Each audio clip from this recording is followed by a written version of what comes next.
Hala, may dala ba akong payong? Teka nga, matingnan dito sa bag ko. Yes! Puti na lang, naisiksik ko pala sa bag tong folding umbrella ko. Ba't naman kaya nagtatakbuhan ng mga yun? Anong ingay yun? Sese! Ay, Cecil ka, Lolo Jen! Pasensya na po, nagulat ako. Ay, bakit ikaw nasa labas pa, Cecilia? Gabi na! Natagalan po ako sa pag-ship ng mga orders ng langis ko, Lolo Jen. Ay, mabuti pa umuwi ka na kagad. Hindi ligtas ang daan ngayong gabi. Ho? Oo, sige, ingat kayo. Yang mga dahon ay binigay ko sa inyo. Panatilihin ninyong nasa bulsa ninyo. Ano pong nangyayari? Ba't po sila nagtatakbuhan? Yun na nga sana ang sasabihin ko sa iyo, Cecil. May namata ang aswang kanina. Pero sa kasamaang palad ay nakatakas. Inusubukan ng ating mga kalalakihan na mahabol pa yung aswang. Ano ho? Dito! Nandito ako! Oh, ang mabuti pa umuwi ka na kagad. Susundan ko lang ang mga iyon at makasitahin ng mga bantay ng ECQ. Mabuti nang may matandang magpapaliwanag ng sitwasyon. Sige lang, Cecil. Pakain ka sa kaba. Kita mo pati pinamili mo, nabitawan mo na. Ay, naku!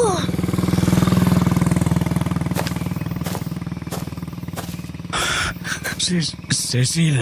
Ha? Si Trent ba yun? Pinupulot ni Cecil ang mga pinamili niya nang marinig niya ang boses ni Trent. Kaya imbis na dumiretso at saka lumingon, pinili niyang silipin na lang sa pagitan ng kanyang mga binti ang narinig na nagsalita.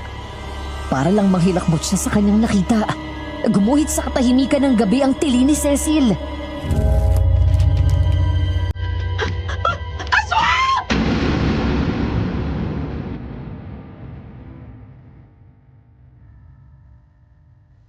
Maulang Hulyo sa lahat.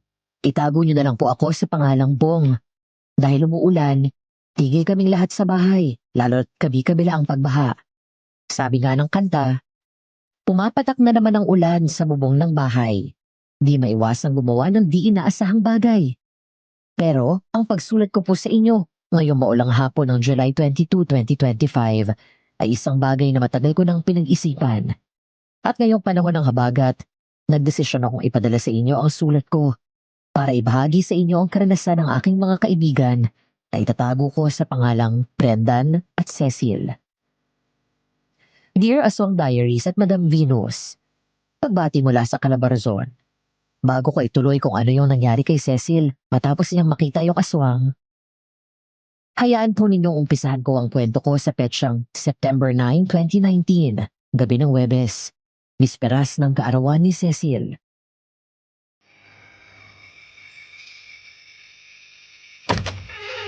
Aleli, ikaw ba yan? Cecil, nasaan ka? Dito ako sa kusina. Anong ginagawa mo? Akala ko ba last batch na yung ginawa mo last week? Kasi sabi mo mahirang kita mo. Oo, mahina nga eh. Baka kasi nagsasawa na yung mga parokyano ko sa organic oils ko. Kaya nagkalungkot ako sa mga recipes ko ng langis. Kaya pala ibang amoy. Parang amoy... latik? Oo, amoy latik talaga. Dahil gumagamit ako ng langis ng niyog ngayon. Palagay ko papatok to. Bihira ang gumagawa ng scented na langis ng niyog. Ay! Ano kaya yun? Ewan ko, parang sa terrace natin ang galing. Cecil, narinig mo yun? Oo, Parang uli. Hala, paano kung may aswang na nakapasok? Nakakaakit yata ng mga kaibang nilalang yung ginagawa mo eh. sira, mayos ka nga, aswang ka dyan. Aanin mo yung palaspas kung hindi yun aswang. Mabuti na sigurado. Atong baseball bat. Kung sakaling di yun aswang at masamang loob, huwag ka magdalawang isip na basagan ng bungo ha. Self-defense yun.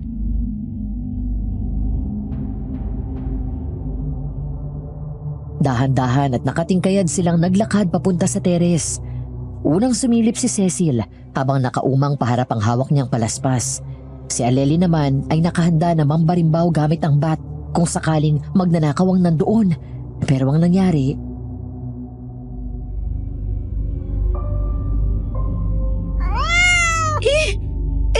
Pusa! Pusa!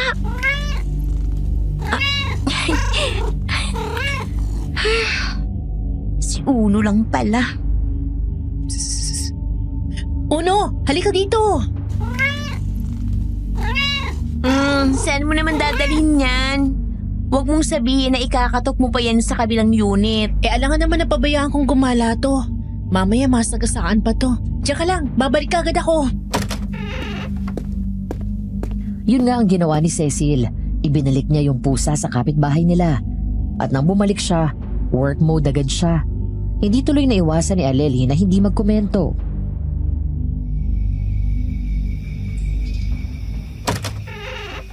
Okay na, naibalik ko na si Uno. May tutuloy na ang pagsasaling ko ng mga langis. Ang boring mo talaga. Paano ka magkaka-BF niyan? Totoo kasi negosyo mo. Lumabas-labas ka kaya? Aanhin ko naman yun. Hirap na nga ng buhay, kukuha pa ako ng konsumisyon. Wag na lang.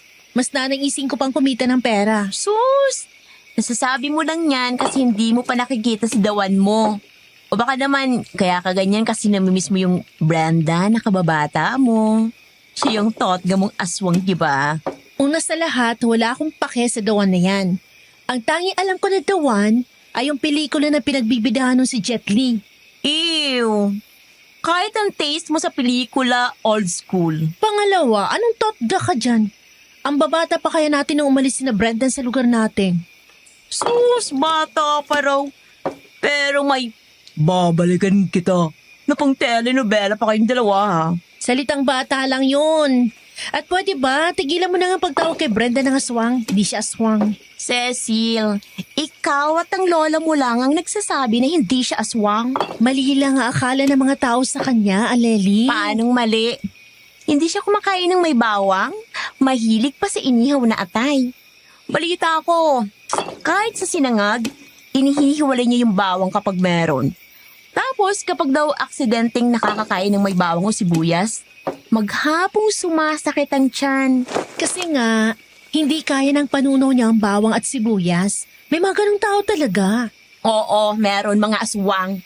Kaya pwede ba, huwag mo nang ipagtanggol yung first love mo na aswang.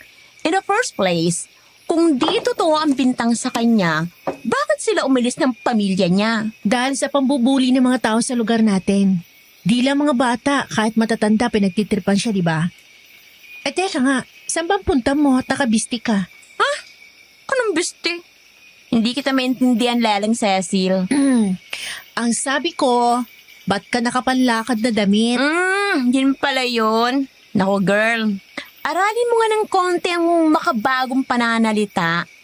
Kahit yung mga pang-araw-araw lang, daig mo pang may kausap na nag-i-English eh. Nosebleed malala. O ano na, saan ang punta mo? Hintayin ba kita makauwi? Wag na, matulog ka na kapag inaanto ka na.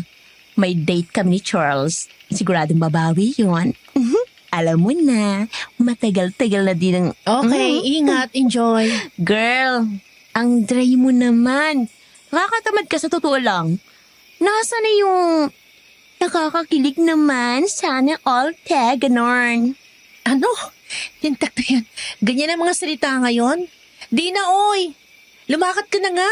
Nakakapanindig balahibo yung pinapakita mo na paraan ng pananalita. Siya, babon na. Ingat ka dito, ha. Ingat sila sa'yo.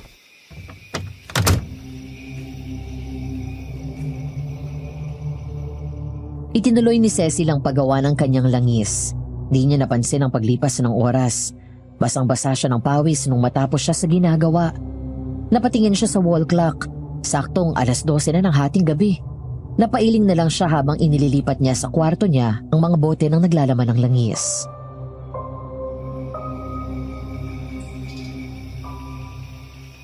Nalibang ako sa paggawa ng mga langis.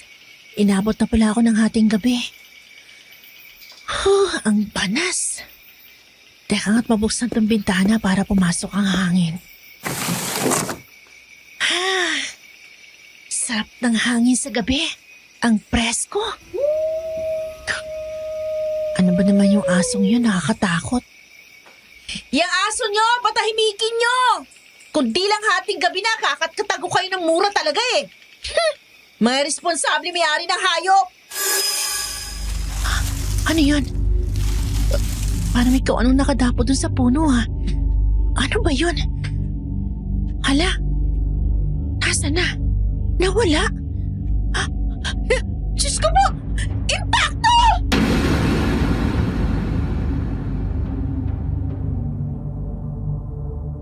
Kulang na lang ay mawalan ng malay si Cecil sa nakita niya. Isang nilalang na may pulang-pula ng mga mata ang biglang tumalon sa isa sa mga sanga ng malalaking puno na katabi ng kwarto niya. Puti ang mahabang buhok nun at may naglalakihang mga pangil. Nang marinig ng nilalang ang tili niya, bigla itong naglaho. Saka naman dumating si Aleli.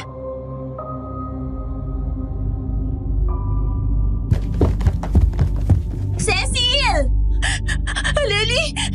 Nakakita ako ng impacto! Ano? Teka muna ha. Maupo ka muna dito sa kama.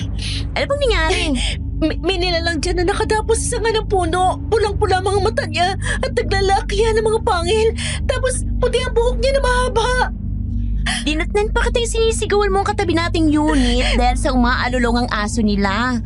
Habang palapit ako sa unit natin, nung pinubuksan ko ang pinto, narinig kitang tumili. Kaya pala... Nakakatakot. Akala ko katapusan ko na eh. Lalo na nung narinig ko yung angil nun. Wala naman yung nilalang. Ang buti pa.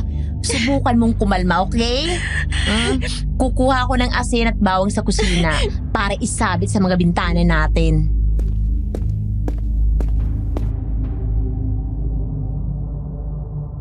Pinaglalagyan ni Aleli ng asin at bawang ang bawat bintana at apartment nila. Tapos isinamahan niya si Cecil sa kwarto para pakalmahin. Ilang oras din ang pinalipas nila bago kumalma si Cecil at tuluyan na silang nakatulog. Pero nang sumunod na araw, umaga ng September 10, 2019.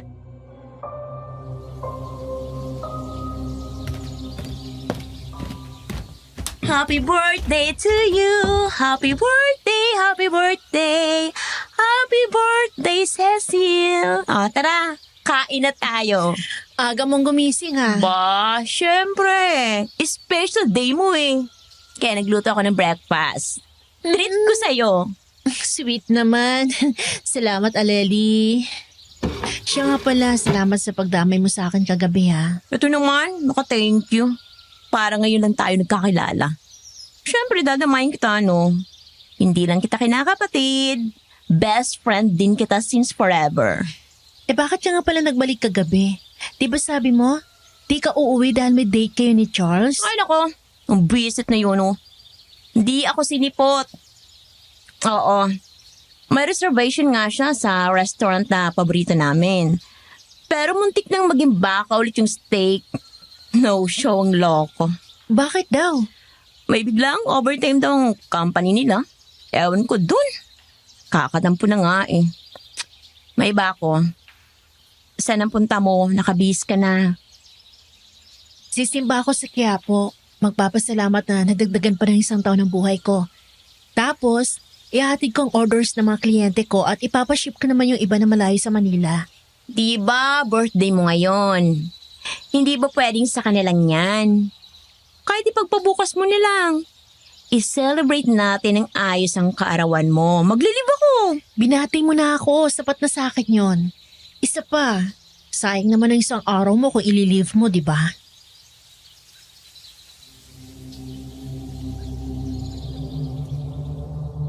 Yung plano niya na sumimba muna ay hindi nasunod dahil yung nasa biyahe na siya, isa sa mga kliyente niya ang tumawag at nakiusap na agahan niya ang delivery. Gabi na nang makapunta siya ng Quiapo Church.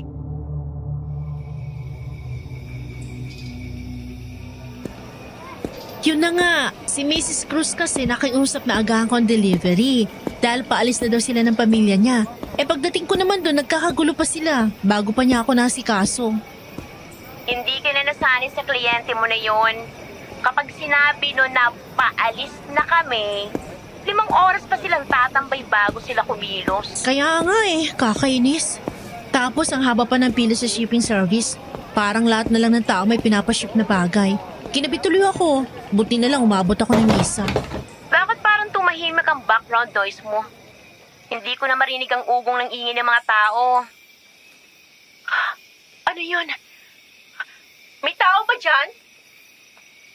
Ay, kausap ko nga pala si Aleli. Hello? Uy! Hello, Cecil! Hello, andyan ka pa ba? Oo, nandito pa naman. Ano't bigla kang nawala? Anyari sa'yo? Kala ko tatawag na ako ng pulis eh. Nagulat lang ako doon sa pagtumba ng drum ng basura. Itinumba siguro ng asong gala. Nailuyo ko tuloy sa tenga ko yung cellphone. Pasensya ka na ha. Ganun pala. Oh, nasan ka na yan? Papunta na ako sa kaya ng jeep. Pauwi sa atin dyan sa apartment. Oh, siya, mag-iingat ka ha. Ay, mali. Ingat sila sa'yo. Lukaret. Sige, babay na. Mamaya na lang. Mama, saglit! Pasakay! Okay, ge. Dumami pa sana ang sakay mo. Ang baho. Ano yun? Kakasuka naman. Grabing lansa. Ano to? Anak ng toko naman, oh. Nakatapak pa yata ako ng Langko po! Miss, anong nangyari? Yung aso? Aso? Naku po, sino naman kaya may gawa niyan? Kawawa naman. Teka, saglit lang, Nisa. Heto, pwede na to. Tinakpan ko na muna ng dyaryo yung aso. Kaya mo na bang tumayo, miss? Kapit ka sa akin. Salamat. Cellphone mo ba to? Oo, akin nga yan. Salamat ulit. Saan nga palang bahay mo, miss? Taga dito ka ba? Aso mo ba yan? Hindi ako taga dito at hindi ko aso yan. Ang totoo niyan, nag-aabang ako ng jeep ng aksidente ko matapakan ng katawan ng aso. Akala ko nung una dumi nakakalat-kalat lang eh. Pero nung ma-flashlightan ko, napasigaw na ako. Kahit naman ako. Kung ako makakita ng ganyan, mapapasigaw din. Sino kaya nakasagasa sa kanya? Di man lang inayos ang hayop. Hindi yan sagasa. Paano mo naman nasabi? Opinion ko lang. Kasi di ba, kapag nasagasaan ng aso, bali ang panga o kaya ang binte. Pero ang isang yan, wakwak ang katawan. Parang kinatay. Naku po, sino naman kayang taong nasa matinong pag-iisip ang gagawa niyan? Adik malamang. O kaya tao na wala sa matinong pag-iisip. Paano kaya yung aso? Kawawa naman siya kung basta lang siya mabubulok dyan. Ang mabuti pa i-report natin. Ayun lang naman sa dulo ng kanto yung outpost ng mga tanod. Sige.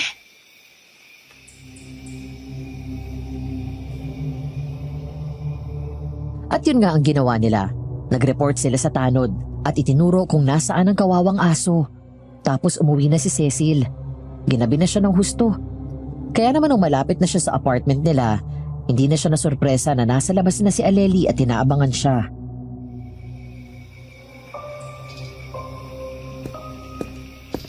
Girl! Grabe ka. Anong nangyari sa'yo? Gabing-gabi na.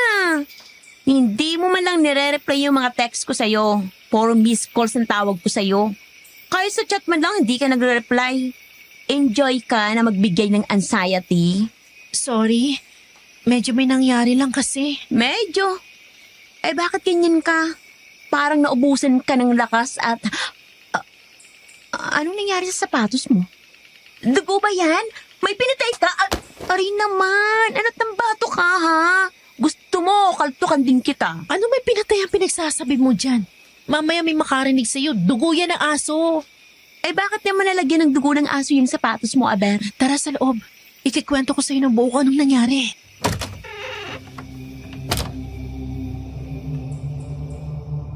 Pagpasok ng dalawa sa apartment, sumigil na ng kwento si Cecil. Tutok na tutok naman si Aleli sa lahat ng sinasabi niya. Napaiyak pa nga nung binanggit ni Cecil ang karimari-marim na estado ng aso.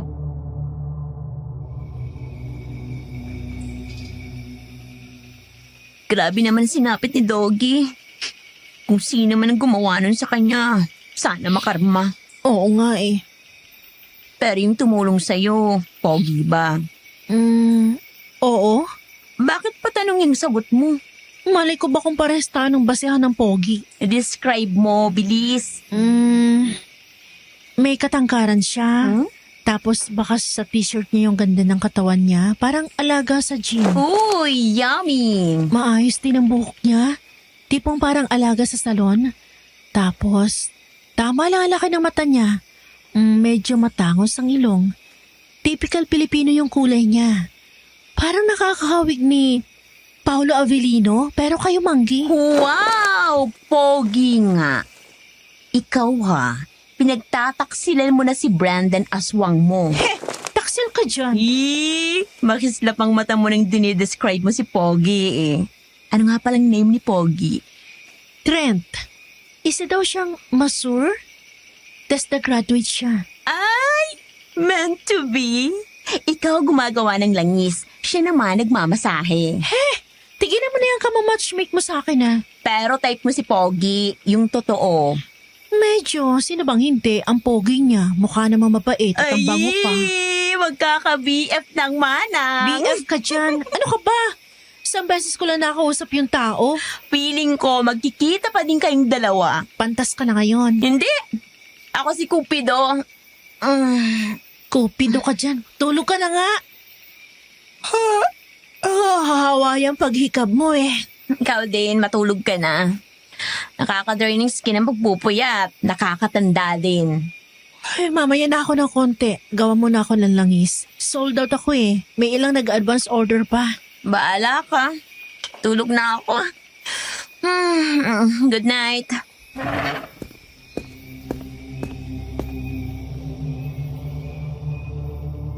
Nung gabing yun, inabot siya ng 2:00 ng madaling araw. Kaya naman pala panay na ang kusot niya sa mata niya. Kasi inaantok na siya. Naghihikab na inumpisahan niyang ayusin ang lahat ng gamit niya sa paggawa ng langis.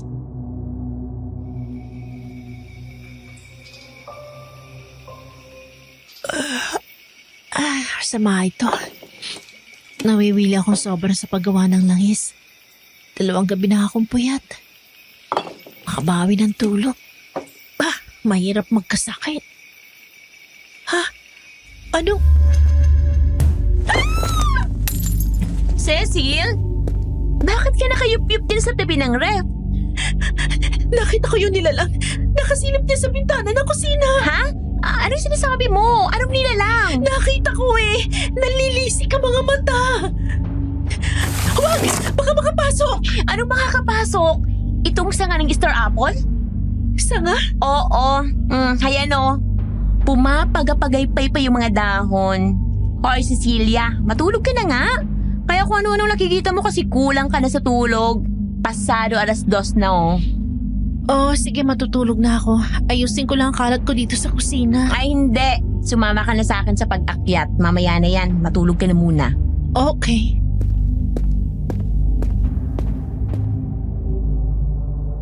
Hindi na ulit nakita ni Cecil yung nilalang pagkatapos ng gabing yun. Lumipas ang ilang buwan at nag-December na. Hanggang sa sumapit ang bisperas ng Pasko, walang balak lumabas si Cecil. Pero dahil sa inindayan ulit ni Aleli ng boyfriend nitong si Charles, sinamahan niyang maggala ang kaibigan sa malaking mall sa Pasay at manood ng Grand Festival of Lights.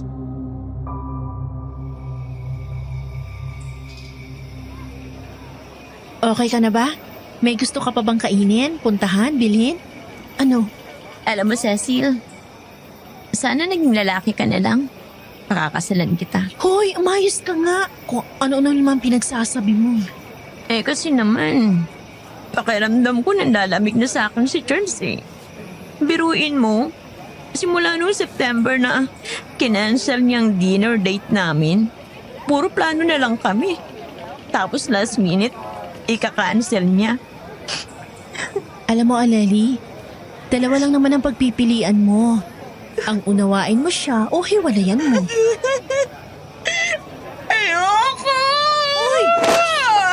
Hoy, tumigil ka sa kakaatungal mo, nakakahiya ka. Kasi naman, girl. Tanda mo ba yung si Russell? Yung ex-boyfriend mo bago mo naging boyfriend si Charles? Oo, yun nga. Di ba ganyan na sinabi mo sa akin?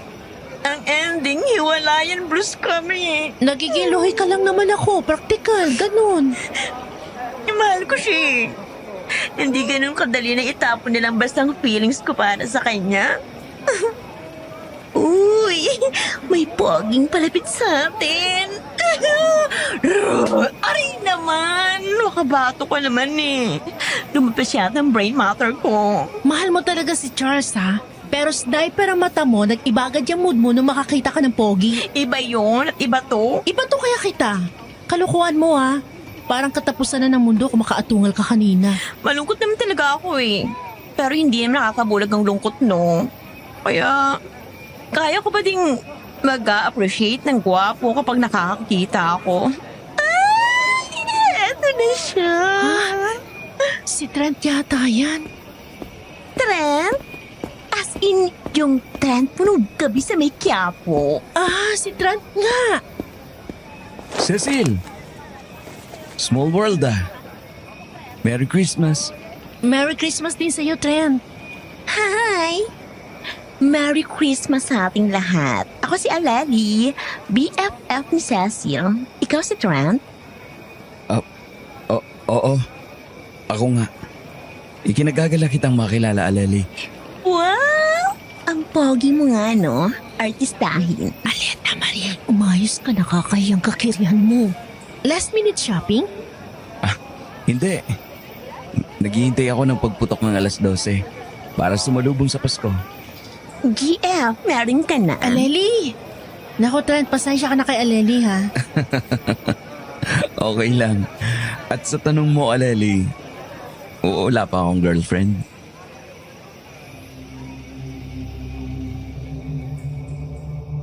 Nung marinig ni Aleli ang sagot ni Trent, bigla na lang parang naging online seller siya na ang tinitinda ay ang kaibigan niya. Niratrat na niya ng pangungulit si Trent. Bagay na hindi naman minasama ng lalaki. Yun nga lang, abot-abot ang hiya ni Cecil sa ginawa ng kaibigan.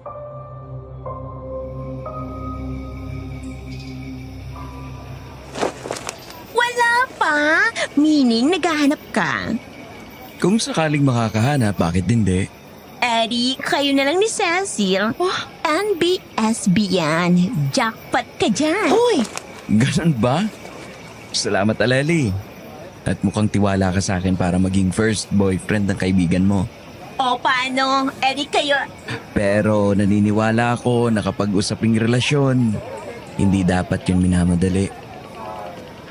At sa tingin ko naman, ganun din si Cecil. Tama ba? Oo, tama ka dun. Bagay talaga kayong dalawa. Pares kayong mga boring. Una na ako sa inyo. Sige, ingat ka. Uwi na din tayo. Sige, sabi ng app, malapit na daw sa meeting point natin yung sasakyan na naka-assign sa atin. Oh, nag-book ka na pala. Kailan? Kanina, habang nagagala tayo, mahirap pag makakuha ng ride ngayon dahil may okasyon. Kaya inagahan ko na. Buti may pumayag. Cecil. Bakit? Anong problema? Anong tinitingnan mo dun sa may fountain? Parang nakita ko si Brendan eh. Si Brenda na Four Eyes? Nasaan? Hindi ko makita. Baka guni-guni ko lang. Tayo na nga.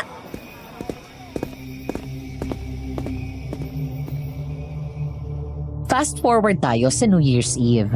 Walang masyadong ganap ang buong linggo ni Cecil. Maliban sa binahasya ng last minute, year-end orders ng scented coconut oil ang talagang pumatok sa mga kliyente niya. Bandang 6:00, habang nagpapahinga siya sa sala ng apartment nila, umuwi si Aleli.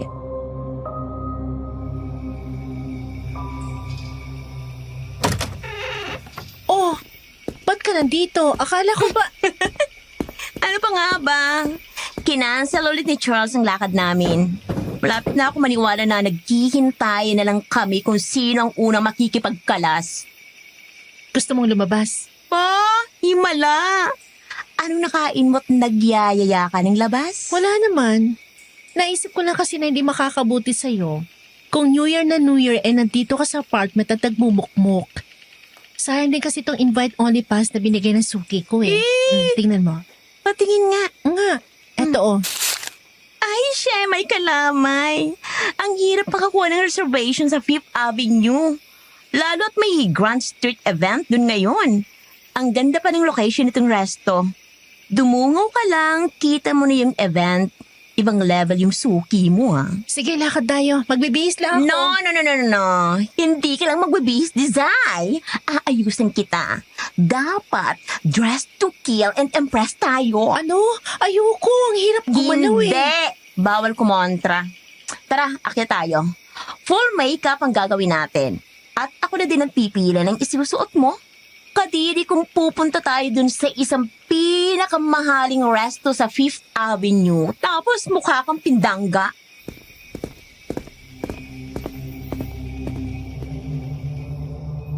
Daig pa ni Cecil ang binasbasan ng fairy godmother ni Cinderella. Muntik na niyang hindi makilala ang sarili nang matapos si Aleli sa kanya. Ang damit na ipinasuot sa kanya ay simple pero elegante at komportable. Pagdating nila sa venue, abot-abot ang pasasalamat niya kay Aleli dahil kung nagmatigas siya na hindi maayusan, siguradong katawa-tawa siya. Nakatulong din yon para makaakit ng high-end ng mga kliyente para sa mga langis niya.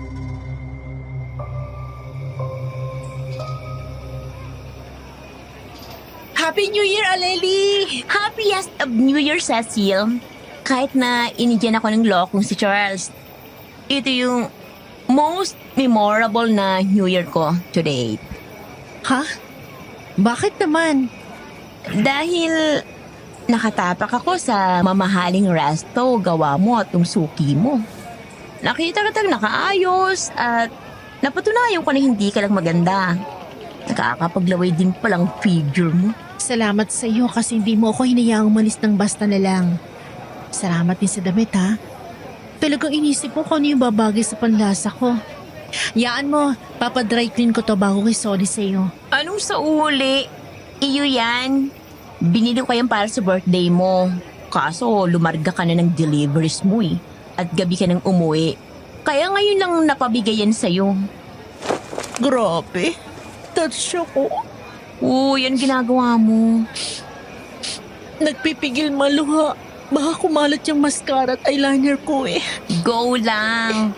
Waterproof lahat ng in-apply ko sa'yo. Inasahan ko ng mababaw ang luha mo. Sige lang. Purihin mo pang fairy godmother mo na si Aleli.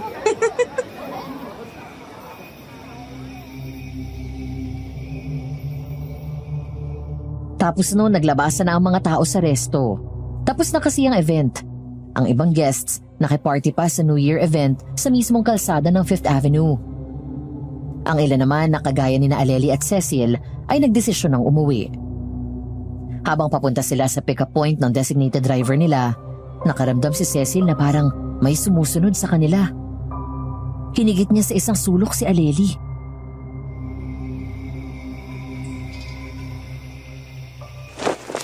Cecil, bakit tayo nagtatago dito? Shh! Para may sumusunod sa atin kanina pa eh. Hala, anong gagawin natin?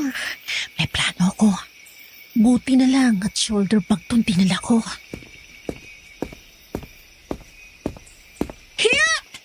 Aray! Trent? Ibang klase ka, Cecil. Sapul na sapul ako ng shoulder bag mo ah. Nakakita ako ng bituin. Sinusundan mo ba kami? Oo. Mula pa dun sa resto sa may 5th. Paano mo nalaman na nandun kami? Ha? Ano? Coincidence? Hindi pa din na ipaliwanag ba't mo kami sinusundan. Alam ko magkakilala tayo at tinulungan mo ako nung gabing nahindik ako sa kinatay na aso. Pero hindi tama na tiktikan mo kami. Cecil, Pasensya na. Ang totoo kasi niyan, nung paliko na ako palayo sa 5th, naamoy kita. Ang amoy ko?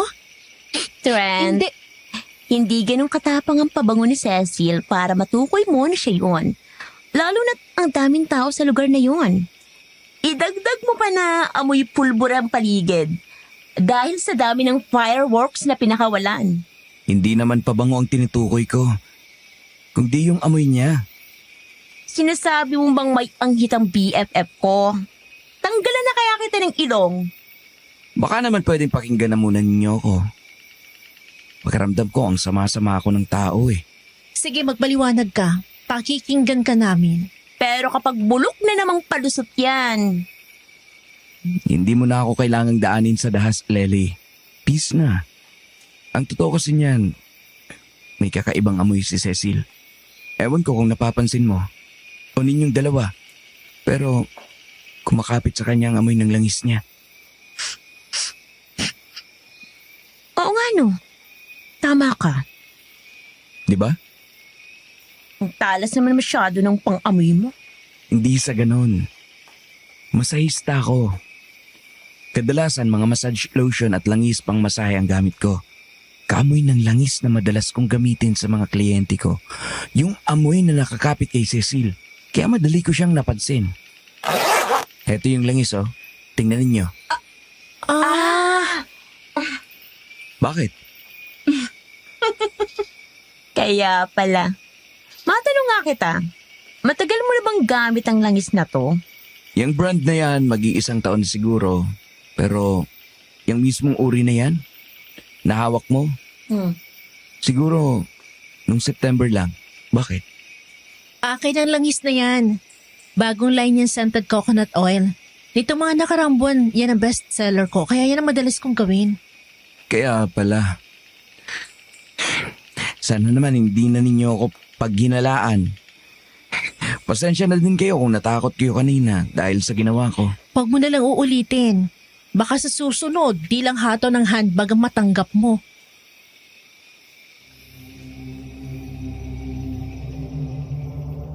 Hindi na nila hinintay ang sagot ni Trent. Dahil nag-notif na yung app na malapit na ang designated ride nila. Lakad-takbo silang dalawa ni Aleli para umabot sila. Pero sa pagliko nila sa may kanto, isang bulto ang bumangga kay Cecil. Muntik na siyang mapaupo sa bangketa, pero may maagap na humagip ng braso niya.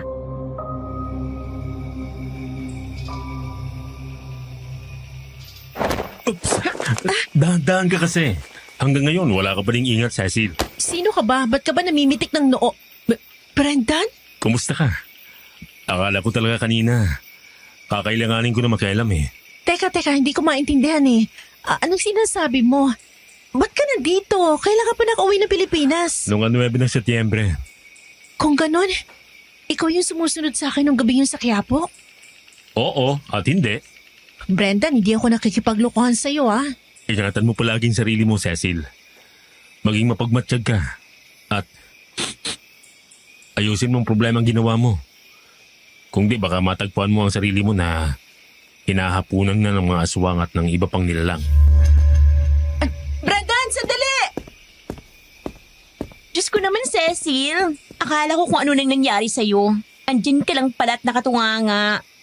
Magpa-penalty na tayo sa driver. Kanina pa kami naghihintay sa'yo. Oo, tayo na. Pasensya na.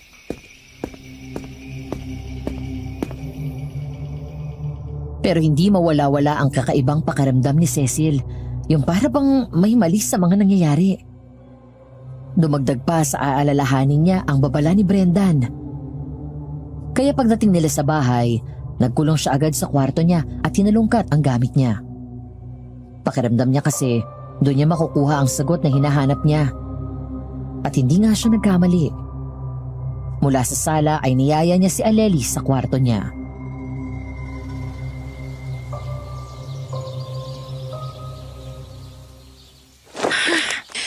Ito na ang hinahanap mong sagot. Aleni! Gising ka pa ba? Akala ko tulog ka na. Hindi, buti nga't gising ka pa. Tumawag si Charles eh. Bumati ng Happy New Year. Anong meron? Makasigaw ka naman. Akala ko kung ano nang nangyari sa'yo. Nagalungkot ako sa mga gamit ko. Nakita ko to. Ha? Nakita ko na to. Ito yung recipe na pamana ka mo sa'yo ng lola mo? Basahin mo yung nakasulat sa pinakababa. Biyaya ay yung makakamit, ngunit ingat sa paggamit. Sa mga kakaibang nilalang at nilalang ng dilim ay nakakaakit. Anong ibig sabihin nun? Minsan, nabanggit sa akin ng lola ko na sa bawat paghiling, lalo't sangkot ang espiritual, dapat marunong kang magbayad. O kaya dapat ka magbigay ng katumbas sa sakripisyo. O tapos, sigurado ka naman na nagbabayad ka, di ba? Apo ka ng lola mo, kaya alam mong dapat mong gawin. Iyon na nga eh. Ngayong gabi ko lang nabasa yan. Ano? Diyos ko naman, Cecil. Ano ka naman? Hindi ko kasi nabasa agad ang note na yan. Basta nung makita kong recipe para sa coconut oil, bagong produkto agad ang kumain ng atensyon ko. Oo, nalaman mo na ba kung anong singil sa'yo? Yun na nga sana ang gusto kong pag-usapan natin. Halika, maupo ka dito sa kama. Mahaba-habang usapan to.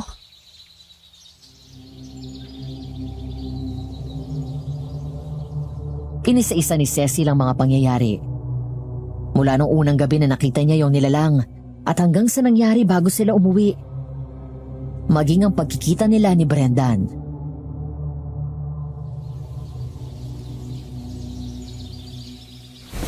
Kita mo na, Cecil. Sabi ko na aswang yung si Brendan.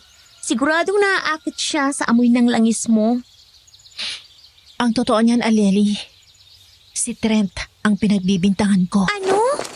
Walang dahilan para magkagusto sa akin ng isang lalaki na may katangian na katulad ni Trent. Ano ba ako? Siya na ang nagtitinda ng langis. Hindi ako katulad mo na palalabas. Hindi din ako mapormang tulad mo. Nice try, girl. Alam mo, kung gusto mo akong mawala ng interest dun sa hanky boylet mo, kailangan mo galingin pang paninira sa kanya. Hindi ko siya sinisiraan. Malakas talagang kutob ko na may kakaiba sa lalaking yon. Kapag nakita ko ulit si Brendan, aalamin ko kung ano yon. Sigurado ko na magkakakonektang lahat. Ewan ko na sa'yo. Basta kung sakali man natutong aswang si Trent o kung anong uri man siyang nilalang ng dilim, handa ako magpalapa sa kanya. Ano yun? Parang may gumagalaw sa puno. Baka gawa lang ng hangin. Wala. Oh, may nakita akong parang kumislap. Nasaan na? Handa ka talaga magpalapa, ha? Pusa lang, halos mamatay ka na sa takot. Pusa! Naman no. Bagong taon, pusang itim pa nga. Kaasar. Buong taon na akong malas nito. Grabe ka naman. Di malas sa mga pusang itim. Judgmental na to. Oo, hinusgahan ka niya, no. Ano bang pangalan mo? Taga dito ka ba? Ay, may tag siya, oh. Charcoal. Ahay! Ikaw pala yung hinahanap nung nasa kabilang unit kanina. Baka yan na yung may-ari. Isauli mo na yung uling na yan. Punta na ako sa kwarto ko. Makatulog na. Antok na ako eh.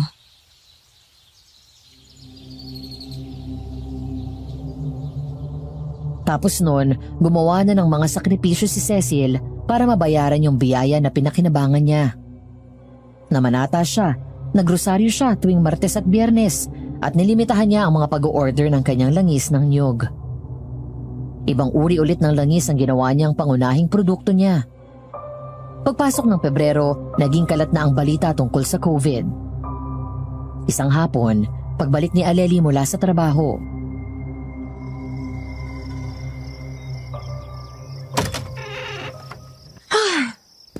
Nandito na ako. Ang hirap huminga kapag may face mask. Para daw yun sa kabutihan natin, sabi ng gobyerno. Ewan ko. Parang mas lalo pa ako malilintikan sa kaka-face mask eh. Dumaan nga pala yung landlady natin kanina. O bakit daw? Kumpleto pang advance at deposit natin sa kanya. Uuwi daw yung anak niya na nasa Singapore. May hanggang Marso na lang daw tayo para makahanap ng malilipatan. At bakantihin tong unit. Ibabalik naman daw niya yung 3 buwang advance natin. Ano ba yan? Oh, nagre-ring ang cellphone mo. Oo nga. Eh? Oh, ba't takang-taka yung mukha mo? Sino ba yung tumatawag? Si tatay. Hello, tay. Napatawag ko kayo. Sige o. Speaker ko daw. Gusto ka din niya makausap. Hello, Cecil. Aleli. Narinig niyo ba ako? Opo. Ayon sa balita, dumadami daw ang may sakit dyan sa lungsod. Nagkakapunuan na din daw sa ospital. Anong balak ninyong dalawa? May balak ba kayong umuwi dito sa atin sa norte? Hindi pa po namin alam, tay. Depende po sa sitwasyon. Nandito po kasi ang pinagkakita namin dalawa ni Cecil. Ipalam nyo agad sa akin, ha?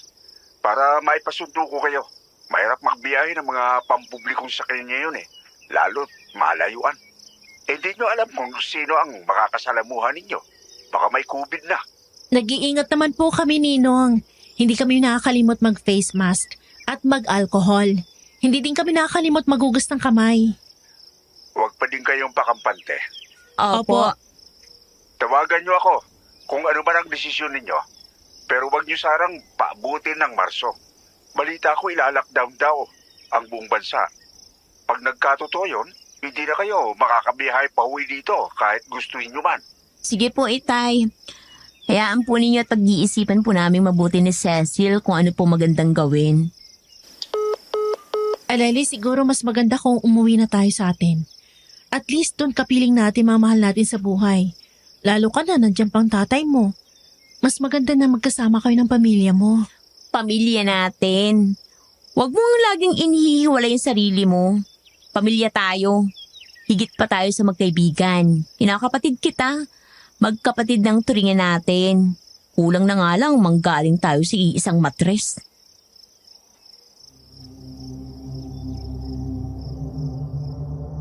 Pagkatapos ng tawag na natanggap nila, binigyan ni Cecil at Aleli ang mga sarili nila ng 2 linggo para isipin kung anong magiging desisyon nila. Kung mananatili ba sila sa Maynila o uuwi sila sa Norte.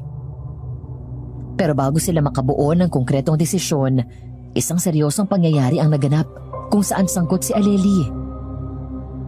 February 13 noon, isang araw bago ang Valentine's Day, sa isang sikat na mall sa Makati.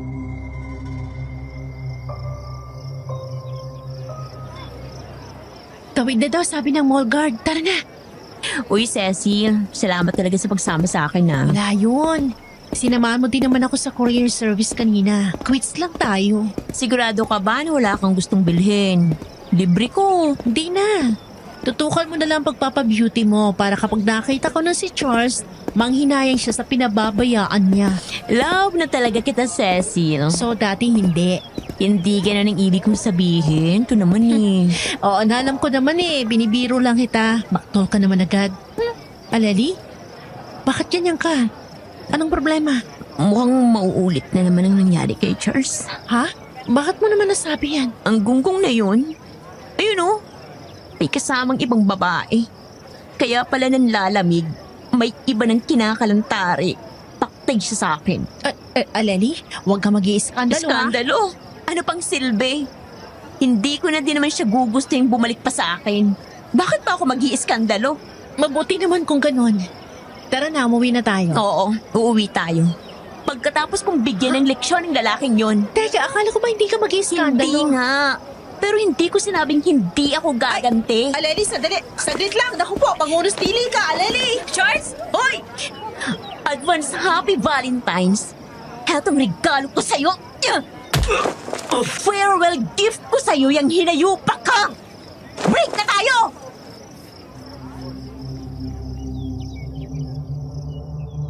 Pero kahit pa inumbag ni Aleli si Charles, ininda pa rin niya yung katotohanan na pinagtaksilan siya ng boyfriend niya.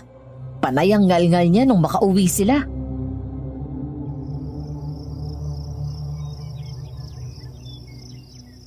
Ang walang hiyang yun? Ipinagpalit ako sa pangit. Tatanggap ko bang magandang ipinalit niya sa akin eh. Pero ubot ang tsakang ipinalit niya sa akin. Buisit na yun. Hayaan mo na. Siyang nawalan, hindi ikaw. Hindi naman ako umiiyak dahil sa usapin ako sinong nawalan.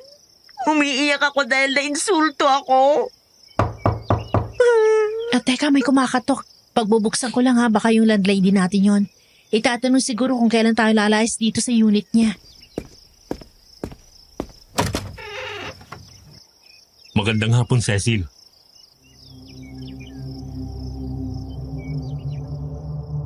Isang lalaking matangkad, tisoy at medyo chinito ang nakita ni Cecil na nasa pintuan nila. Papaisa itong boy next door dahil gwapo. Kung sa iba, nakakatanda o kaya ay nakakabawas ng kagwapuhan ng pagsuot ng salamin, kabaliktaran naman noon ang epekto sa kanya. Napatitig si Cecil sa kaharap na animoy na hipnotismo.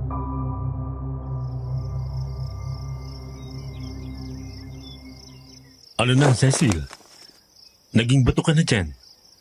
Huwag mong sabihin hindi mo na ako naalala. Brendan? Ako nga. Aleli, anong ginagawa mo? Ba't mo iwinawagayway ang palaspas sa harapan ni Brendan? Takot ang mga aswang sa palaspas, diba? Magandang hapon din sa'yo, Aleli. At sa tanong mo? Oo, tama yung alam mo. Tama daw ako. Eh bakit hindi naman natatakot ang aswang na yun sa palaspas, Cecil? Ano ba? Ilang beses ko nang sinabi sa'yo na hindi aswang si Brendan. Okay lang, Cecil. Sanay na ako. Ano ba kailangan mo? At paano mo nalaman kung saan kami nakatira? Tinawagan ako ng airpods mo. Nakisuyo siya na alamin ko kung uuwi ba kayo sa baryo natin. Mananatili kayo dito sa Maynila? May komunikasyon kayo ni tatay. Matagal na noon pa. Hindi ko yun alam.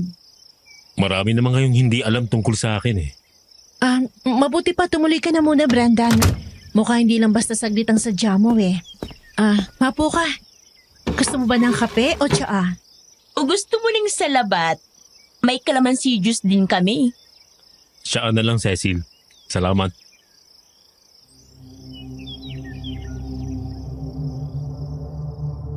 Halos magkanda paso si Cecil sa pagmamadali na maihanda ang tsaa para kay Brendan. Paano'y nag-aalala siya na baka kung ano nang gawin ni Aleli sa bisita. Pagbalik niya sa sala, hindi niya alam kung tatawa siya o magagalit.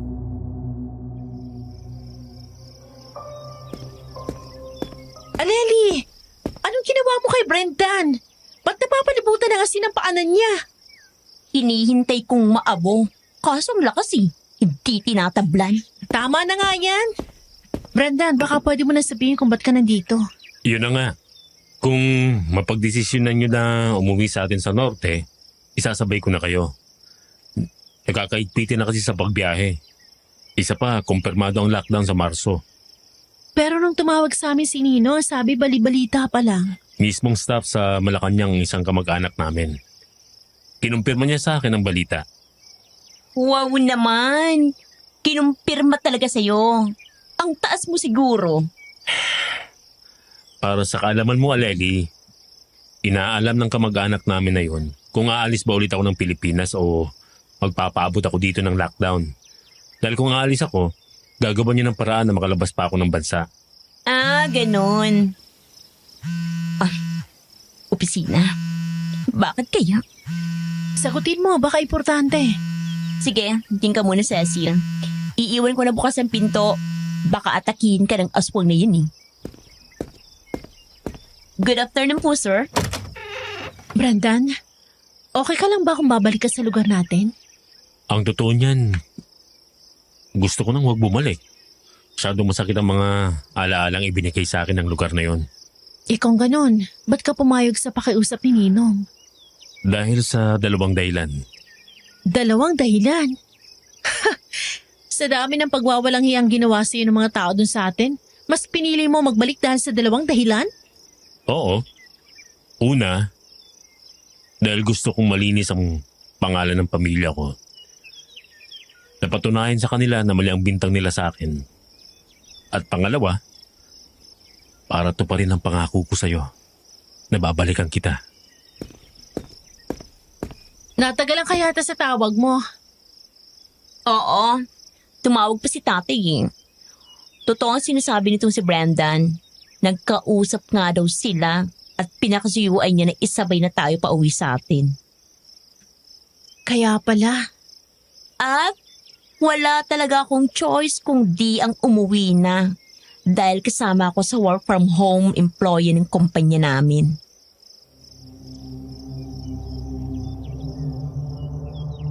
Nagplano silang tatlo ni na Brenda ng mga dapat asikasuhin sa pag-uwi nila sa probinsya. Si Cecil at Brendan ang toka sa pamimili ng lahat ng kailangan. Samantalang si Aleli naman ang mag-aasikaso sa pagbubuk ng maghahakot ng gamit nila papunta sa probinsya at ang pakikipag-uusap sa landlady nila. Kaya naman nung sumunod na araw, maagang sinundo ni Brendan si Cecil para mamili. Yun nga lang, habang nasa grocery sila,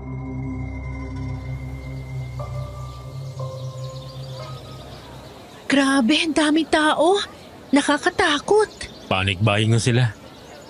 Tulad din siguro natin sila na pauwi. O baka naghahanda sa lockdown.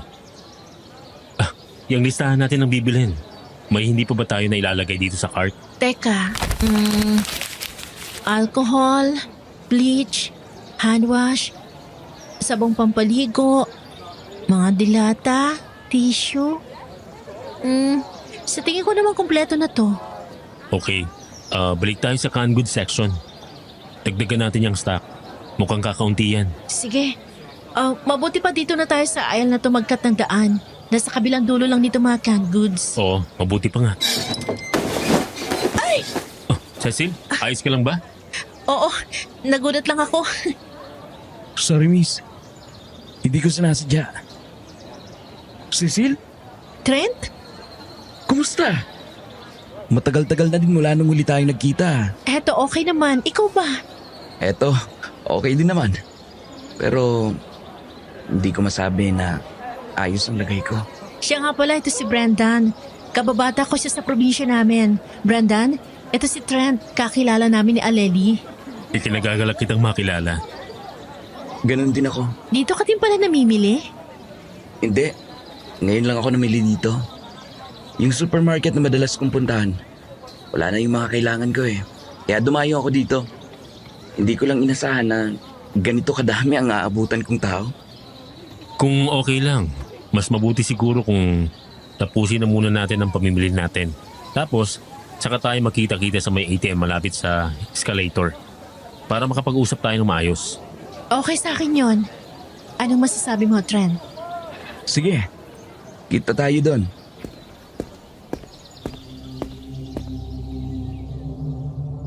At ganun nga ang ginawa nila. Nagkita-kita sila sa binanggit na lugar ni Brendan. Pagkatapos ay dumiretso sila sa food court ng mall.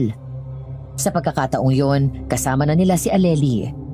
Ang nangyari kasi, habang nilalagay nila sa sasakyan ang mga pinamili nila, tumawag si Aleli na susunod sa kanila. Maagang nagpauwi ang kumpanya nila at dahil nasa malapit lang naman yon, nagdesisyon ng dalaga na samahan na sila.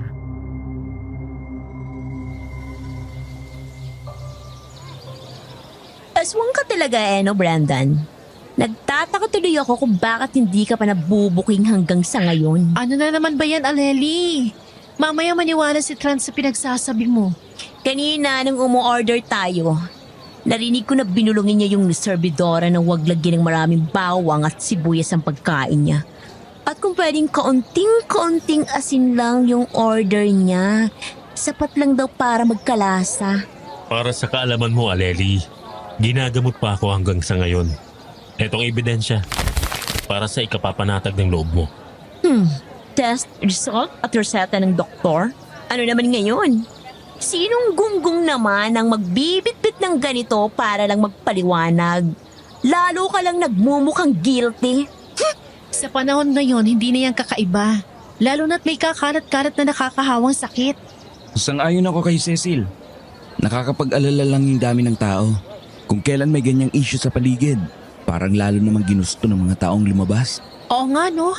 Kahit dito sa food court, parang di normal ang dami ng tao. Ang dami kong nakakasalubong na inuubo at sinisipon. Nakakatakot yung kumakalat ng sakit. Ano nga palang balak mo, Trent? I mean, sigurado ko naman na hindi ka huli sa balita na baka magka-lockdown. Yun nga ang pinoproblema ko eh. Nagkatanggalan na sa massage pa na pinagtatrabahuhan ko. Kasama ako sa natanggal. Ba't hindi ka nalang sumama sa amin? Sa inyo? Oo. May tita ako na may-ari ng local spa. Pwede kitang tulungan sa kanya. Mabait yun at mahilig sa pogi. Sigurado akong tatanggapin ka niya. Ang tanong lang ay kung magaling ka. Oo naman. Sabi ng instructor namin sa test na impressive daw ako eh. Gusto mo bigyan kita ng sample? Sige ba? Bago mo siya imbitahin na sumama sa lugar natin, mabuti siguro na banggitin mo kung saan ba ang probinsya natin. Para naman hindi siya magulat kung sakali. Papunta na nga ako doon, no? Kung di ka lang sumingit. Yun na nga, Trent. Sa parting north ang probinsya namin. Kahit hindi masyadong advanced gaya ng Manila, hindi mo din naman masasabi na backwards kami. Ganun ba? Kung di mo mamasamain, taga saan ba ang pamilya mo bago ka napadpad sa Maynila? Hindi ko alam eh. Paano hindi mo alam? Hindi nabanggit ng mga magulang ko. Lumaki kasi ako sa abroad. Nung mag-18 ako, humiwalay na ako sa kanila. At nakitira ako sa lola ko na taga Naga. Tapos, nung nawala na siya, nagdesisyon na akong mag-Manila. Ganun pala. Okay lang ba talaga na sumama ako sa inyo? Ang totoo niyan, wala talaga akong pupuntahan eh. Oo naman. Di ba, Cecil? Kung okay kay Aleli, siya naman ang magpapasok sa'yo sa spa ng tita niya eh. Okay lang din sa akin. Ikaw ba, Brendan? Malaki naman ang sasakyan. Hindi makakasikip ang isa pang pasahero.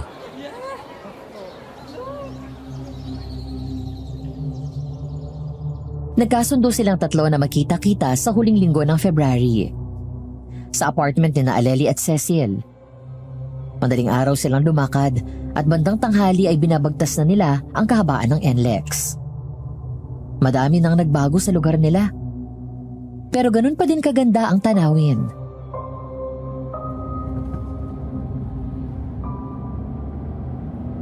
Ang laki na ng advancement ng daan papunta sa atin, ah. Pero ganun pa din kagandang tanawin. Ang ganda nga. Asul na asul ang dagat oh. At kitang-kitang kalangitan. Parang senaryo sa isang pelikula. Lalo ka matutuwa sa lugar namin. Malapit lang kami sa dagat. Gusto ko yun. Mananawa ka. Sino tinatawagan mo, Brendan? Si Mang Emong. Ipapaalam ko na malapit na tayo. Ipo-phone speaker ko para dinig na dinig nating lahat. Hello, Brendan? Hello po, Mang Emong. Naka-speakerphone po kayo. Kasama ko na po sina Cecil at Ali. Ganun ba? Buti naman at nag-desisyon silang umuwi na. Nasaan na ba kayo? Malapit na po kami sa may arko. Abay, malapit na nga kayo, no? Sige, abangan ko na kayo. May isa pa po kaming kasama. Kakilala po ni na Aleli at Cecil. Ganun ba? O sige, ipakilala niyo sa amin mamaya. Ingat kayo.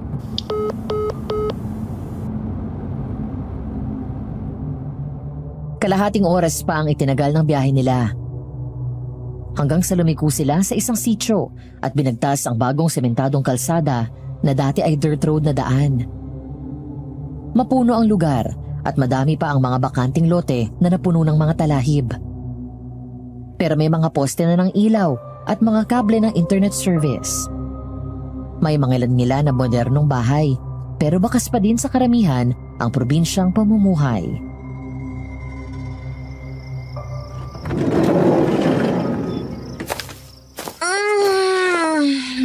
Sa wakas, nakarating din.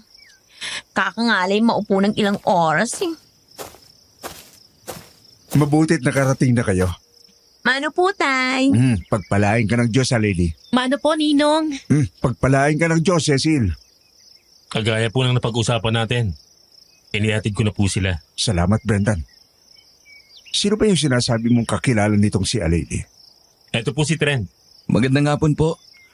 Oh, Trent. Ako si Mang Emong, tatay ni Aleli. At ninong naman itong si Cecil.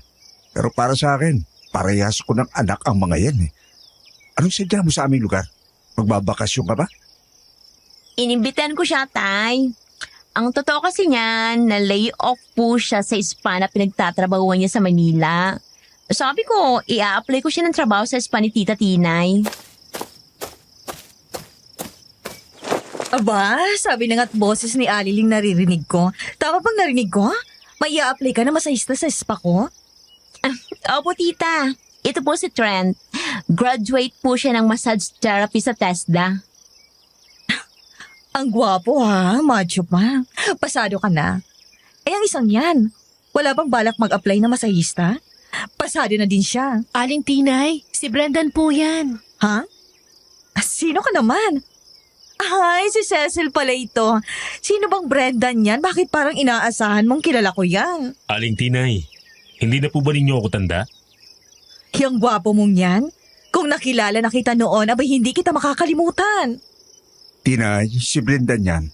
Yung apo ng namayapang si Ray. At yung anak ng mag-asawang Brenda at Bong. Bakit ka biglang nagbalik dito? May aasikasuhin lang ho. Siguraduhin mo lang na hindi ka gagawa ng gulo. Matagal-tagal na ding tahimik ang lugar namin mula nang mawala ka dito. At Tinay, mga tao lang naman ang magulo. Hindi si Brendan o kahit ang pamilya niya. Kuya, nagsipagtandaan na tayo pero baluktot pa rin ang isipan mo. Madami na nagsasabi na salot ang dala niya noon. Tama na yan. Para kang walang sariling isip kung makapaniwala sa mga balitang walang basehan. Magpapaalam na ho ako. Bakit? Sa katutuloy. Nag-usap na tayo sa amin ka habang naandi dito ka.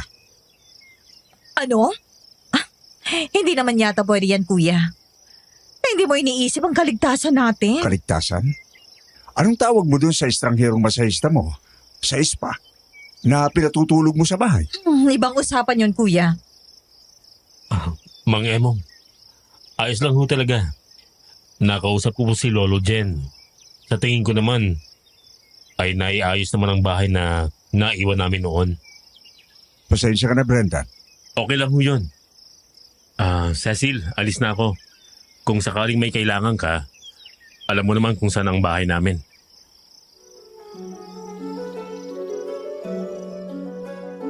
Hindi na nagpakita si Brendan sa kanila buong maghapon. Si Aleli ay naging abala sa pagsiset-up ng kanyang computer unit para sa kanyang work from home. Si Cecil naman ay umuwi sa pamanang bahay ng kanyang lola at naging abala sa pagayos ng kanilang mga gamit sa paggawa ng langis. Habang si Trent naman ay hindi na hiniwalayan ni Aling Tinay. Normal ang lahat, ngunit pagdating ng gabi,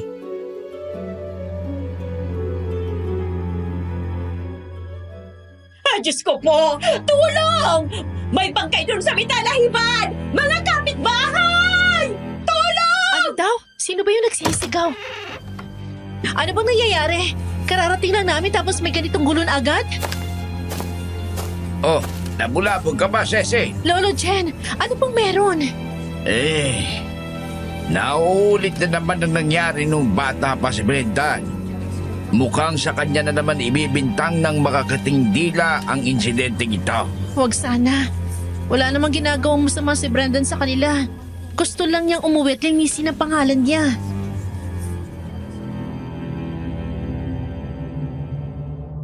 kinabukasan nagkatotoo ang hinala ni Lolo Jen at ang pinapangambahan ni Cecil. Dahil pagputok ng liwanag, pinagkaguluhan ng mga tao ang nakitang bangkay sa may talahiban. Dayo iyon na nakasuot ng puting t-shirt at may hupyak ang sikmura. Mukhang hinigupan ng lamang loob.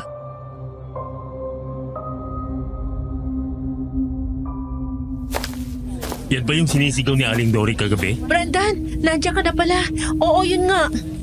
Aba, at talagang tiningnan mo pa talagang biktima mo, no, Brandon? Aleli, hindi si Brendan may gawa niyan. Sige lang, Cecil. Ipagtanggol mo lang. Kapag nilalapa ka na niyan, huwag mo akong sisisihin. Huwag kang mag-alala, Aleli. Uunahin kitang kainin. Tama na nga kayong dalawa para kayo mapaslit kung magbangayan. Ano ba daw balita? Bakit hindi pa yung binibitbit ng otoridad? May protocols daw eh. Ibang timang kukuha. Yung mga may alam daw sa pagtetest ng COVID. Test? Kita naman na biktima yan ng aswang. Tinay, tumigil ka nga. Hindi ka na nakakatulong sa sitwasyon. Totoo naman ang sinasabi ko, kuya. Ngayon lang ulit nangyari yan sa lugar natin. Mula nung umuwi ang Brenda na yan. Tama talagang bali-balita tungkol sa lalaking yon. Inay, manong ikaw nga ay maghinay-hinay sa mga sinasabi mo? Hay nako, Lolo Jen. Ipinagtatanggol na naman ninyo ang aswang na yon. Sasabihin na naman ninyo na hindi aswang ang may gawa niyan. Sang-ayon ako sa iyo, Tinay. Sa sinabi mo na hindi ito normal na pagpatay. Hindi, posibleng gawa ng aswang.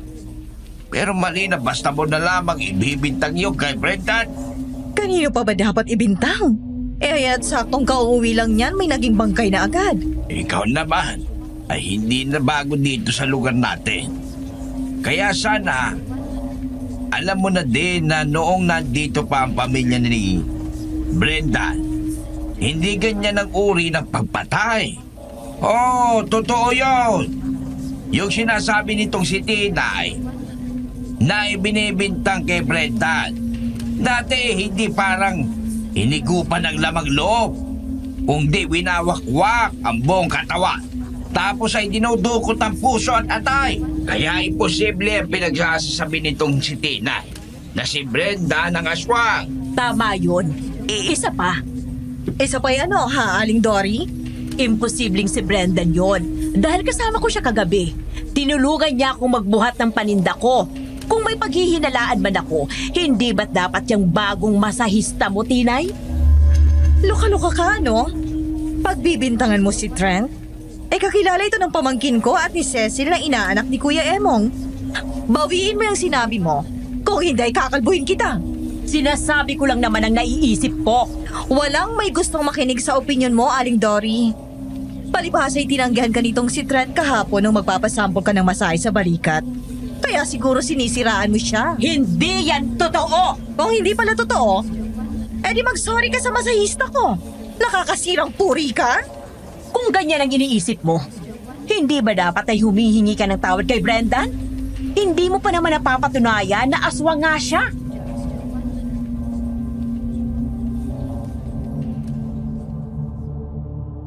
Pero hindi nagsorry si Aling Tinay. Basta tumalikod na lang siya at sinabihan si Trent na sumunod na sa kanya dahil magbubukas na sila ng spa.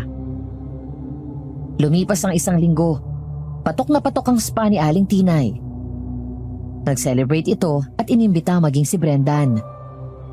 Hindi dahil nagbabait na ang bruha, pero dahil may maitim siyang balak. At ang balak na yun ay dinaan niya sa adobo.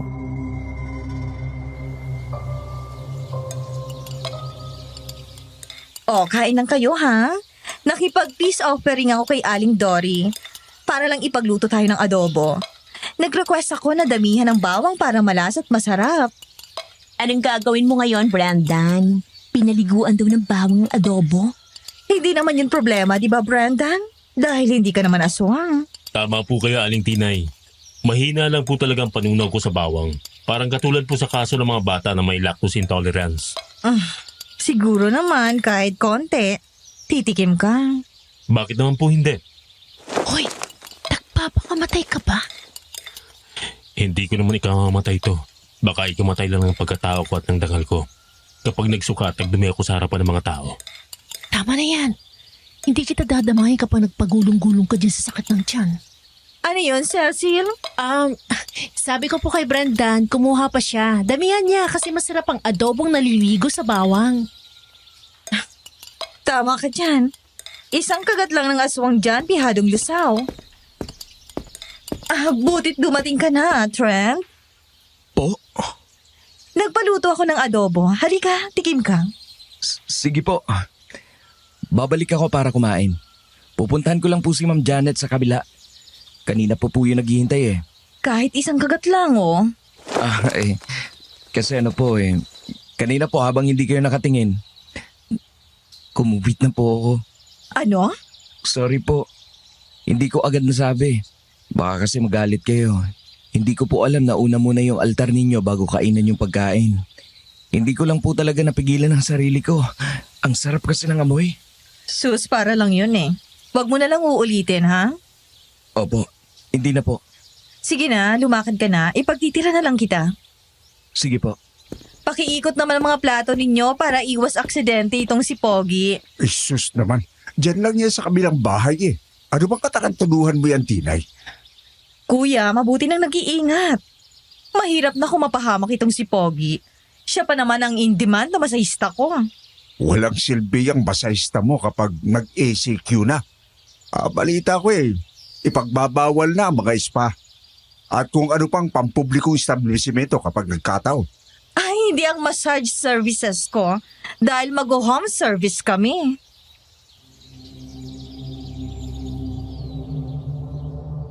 At nag-ECQ na nga sa lugar nila. Katulad ng pinlano ni Aling Tinay, nag-offer ng home service ang spa niya.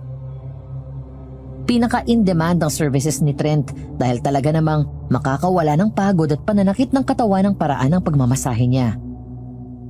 Katakataka nga lang na pagkatapos ng adobo party ni Aling Tinay, parang hindi na to ganun ka-close kay Trent at parang iwas ito kay Brendan. Tipong nahihiya na ewan.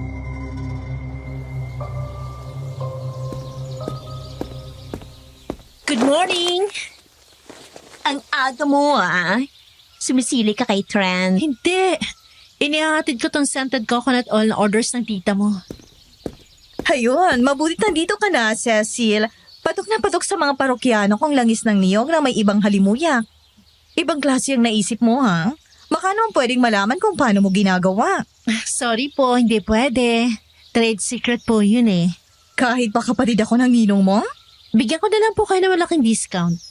Damot naman. Sige nangako ka dun sa discount. Tuparin mo yon. Uy, sabi na nandito si Cecil. Naamoy ko yung langis ng niyog. Aling Tinay, yan po ba ang batch na gagamitin natin? Oo. Eto nga. Ang mabuti pa, ilagay mo na itong isang tray sa counter para madaling makuha ng mga may home service na masahista natin. Sige po. Aling Tinay?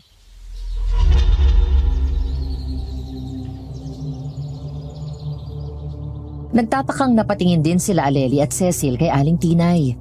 Paano ba naman kasi? Grabe ang titig dun sa mga bote na nasa tray. Parang may hinihintay na kung anong mangyari dun sa mga langis. Tapos bigla na lang binitawan ni Aling Tinay yung tray. Muntik na tuloy magtapunan yung mga langis kung di matindi ang pagkakahawak ni Trent.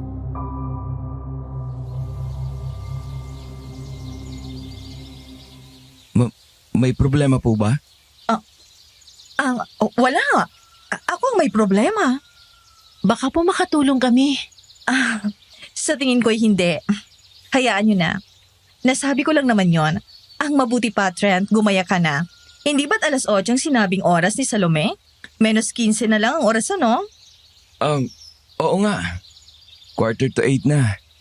Sige po, lalarga na ako. Magdami pang seremonyas ng mga bantay bago magpalusot ng tao. Ang benta-benta talaga ni Trent.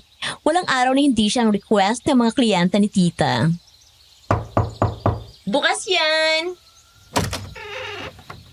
Magandang umaga. Si Mang Emong nandyan ba? Ano na Namang namang may likod bahay si Kuya. Ikot ka na lang dyan sa may tagiliran. Sige po. Salamat. Aakyatin ko lang yung ibang therapist ko. Parang nasasarapan sa tulog. Cecil, napansin mo ba si tita? Parang kakaiba, no? Paano kakaiba? Hindi na siya ganun kalambing kay Trent. Tapos, parang kakaiba yung pakikitungo niya kay Brendan. Ito naman. Baka na-realize lang ng tita mo na mali yung pakikitungo niya kay Brendan. Hindi kaya ginagayuman ng Brendan na yan si tita? Para umayos ang trato sa kanya? Saan ba nanggagaling yung mga bintang mo kay Brendan? Parang gusto ko na isipin may gusto ka sa kanya eh. Dinadaan mo na lang sa paghahanap ng isisira sa kanya para walang makalata. Yak, hindi Never. At sa tanong mo na kung saan galing ang bintang ko sa lalaking yon, di ba pamilya sila ng mga albularyo? Tanda ko pa nga tinatawag siyang batang albularyo ni Lolo Jen nun eh. Albularyo sila, hindi man kukulam. Parehas lang yun. Magkaiba yun. Grabe ka sa kanya eh. Diyan ka na nga. Oh, Cecil, nandyan ka pa pala. Mabuti naman. Bakit po? Teka, bibilangin ko lang itong mga bote ng langis sa tray. 1, 2, 3. Tama nga ako. Hindi nakapagdala ng langis si Trent. Pauwi ka na ba? O may iba ka pang dadaanan? Makikisuyo sana ako na idaan mo kina Salome tong langis. Doon nag-home service si Trent ngayon. Wala naman pong problema. Sige po, idadaan ko na ngayon. Tita, nakakahiya po kay Cecil. Ako na lang po. Hindi, okay lang Aleli. May duty ka na 9:00, di ba? Isi-set up mo pa ang computer mo. Ay, oo nga pala. Salamat sa paalala.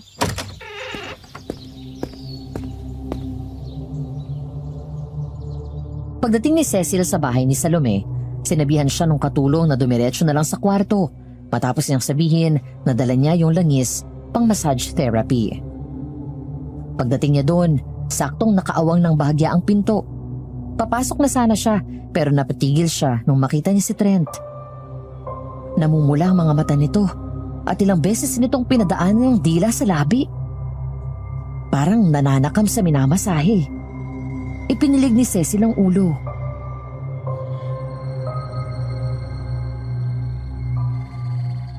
Hindi yung totoo. Namamalikmata lang ako. Trent? Si Cecil ako. Nakisuyo si Alan Tinay na idaan ko dito kina Alin Salome Langis. Nakalimutan mo daw magdala? Uy, salamat. Naabala ka pa tuloy.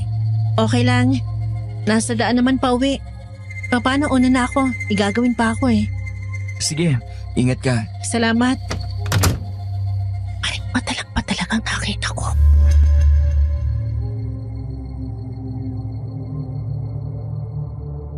Nung sumunod na araw, ang pag-aalinlangan ni Cecil tungkol sa nakita niya sa kwarto, naging pangamba. Bakit? Kinabukasan, nabalitaang may umatake sa hardinero ni Aling Salome. Pagkarinig ng balita, naalala na naman ni Cecil ang babala sa kanyang lola tungkol sa langis na kanyang ginagawa. Nagdesisyon siyang gumawa ng espesyal na langis at kausapin si Brendan. Pagdating ng hapon, sumaglit siya sa bahay nito, dala ng langis na gawa niya.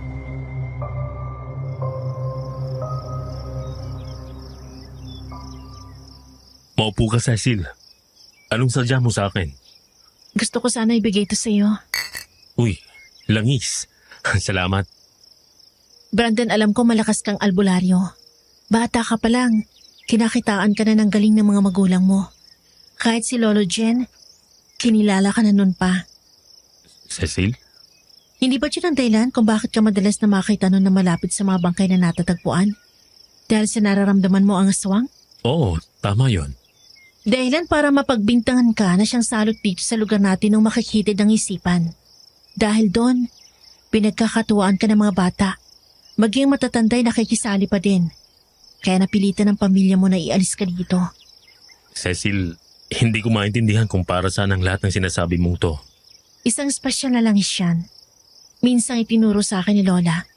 Uulitin ko, alam ko na malakas ka na albularyo. Pero gusto kong gamitin mo yan. Makakatulong yan sa ginagawa niyo ni Lolo Jen sa gabi. Kung ganun ay... Hindi pa ako sigurado. At ayoko maghusga basta-basta. Ayokong gumaya sa mga umapi sa iyo at ayoko may matulad sa iyo na pagbintangan. Dahil lang sa maling bintang. Gusto ko makasigurado. Nauunawaan kung gusto mong sabihin, Cecil. Mag-iingat ka ha. Hindi kita gustong mapahamak. Oo naman. Ako pa ba? Salamat dito sa langis mo. Mapapadali ang trabaho namin ni Lolo Jen.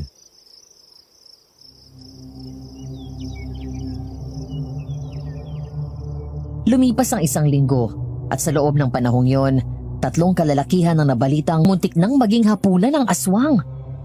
At sa mga pagtataka ng madami, pawang mga nakaputing t-shirt ang mga biktima. Lalong naging abala si Brenda noon. Hindi na sila nagkakausap ni Cecil. Hanggang sa mangyari na nga yung gabi na nakita ni Cecil na may saksak ng punyal si Trent. Aswang! Cecil! Tulong! Trent! Diyos ko po! Anong nangyari sa'yo? Ang daming dugo! May saksak ka! Kaninong punyal to? Hindi ko alam. Basta na lang akong inatake mula sa dilim. Napagkamalan yata akong aswang. Teka, kumapit ka sa balikat ko. Dadalhin kita sa ospital. Huwag doon. Sige, sa bahay ko na lang. Halika na.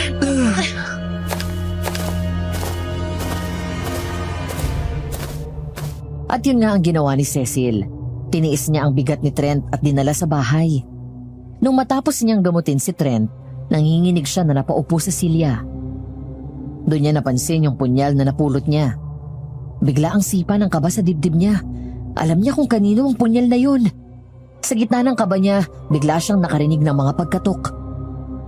Napaigtid siya mula sa kanyang silya.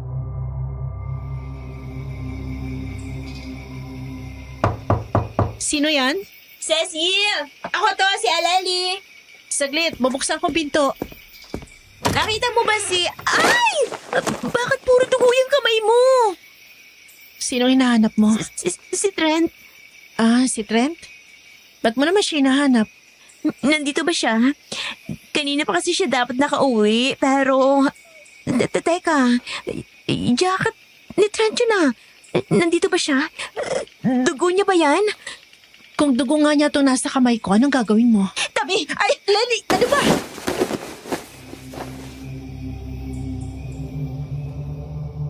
Bigla na lang itinulak ni Aleli si Cecil at walang sabi-sabing pumasok sa bahay. Nagtaka si Cecil bakit ganun ang inakto ng kaibigan niya hanggang sa makita niya ang reaksyon ng kaibigan niya nang makita nito si Trent na nakahiga sa sofa at walang malay. Nag-iiyak si Aleli at panay ang haplos sa mukha ni Trent.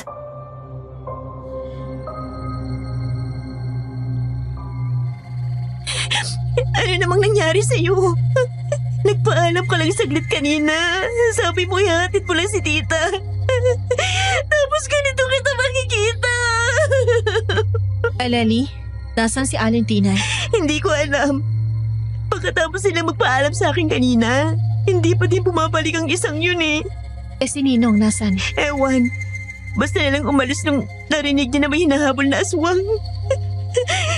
Cecil, kumusta bang lagay niya? Kung dali na kaya natin siya sa ospital. Yan din ang una ko naisip nang makita ko siya. Pero umayaw siya eh. Kaya dito ko na lang siya ginamot.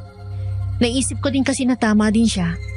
Pandemic ngayon, ang daming tsatsaburache bago pa siya maasikaso. Sa bagay, tama ka. Cecil? Oo, alam ko na. Kahit naman sino makakita sa paraan ng pag-iyak mo, basta sabi na may namamagitan na sa inyo. Pasensya na. Hindi ko agad sinabi sa iyo. Aleli! Trent, mabuti naman at nagkamalay ka na. Nasaan ako? Nasa bahay kita. Natatandaan mo ba kung anong nangyari sa'yo? Inihatid ko si Aling Tinay. Tapos, bigla na lang may umatake sa amin. Pagliko namin dun sa may taniman ng mais. Bigla na lang? Oo. Ang huli kong naalala, ang pagsigaw ni Aling Tinay na may aswang at ang paghingi niya ng tulong. Pagkatapos nun, naramdaman ko na lang na may tumarak sa tagiliran ko, ang maitim at mahabang kuko ng aswang. Ganun ba? Trent, ang mabuti pa huwag ka na muna magsalita. Baka bumuka yung sugat mo eh. Tama siya, Trent. Magpahinga ka na lang muna dito. Aleli, samahan mo na lang muna si Trent dito sa bahay. Kung sakaling kaya na niyang kumain, may pinakuloang atay ako sa ref.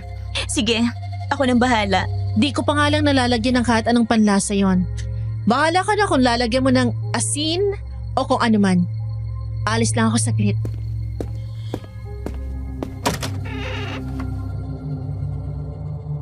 Sinadyang banggitin ni Cecil ang tungkol sa atay na kinuluan lang at walang kahit anong palasa dahil alam na niya ang totoo.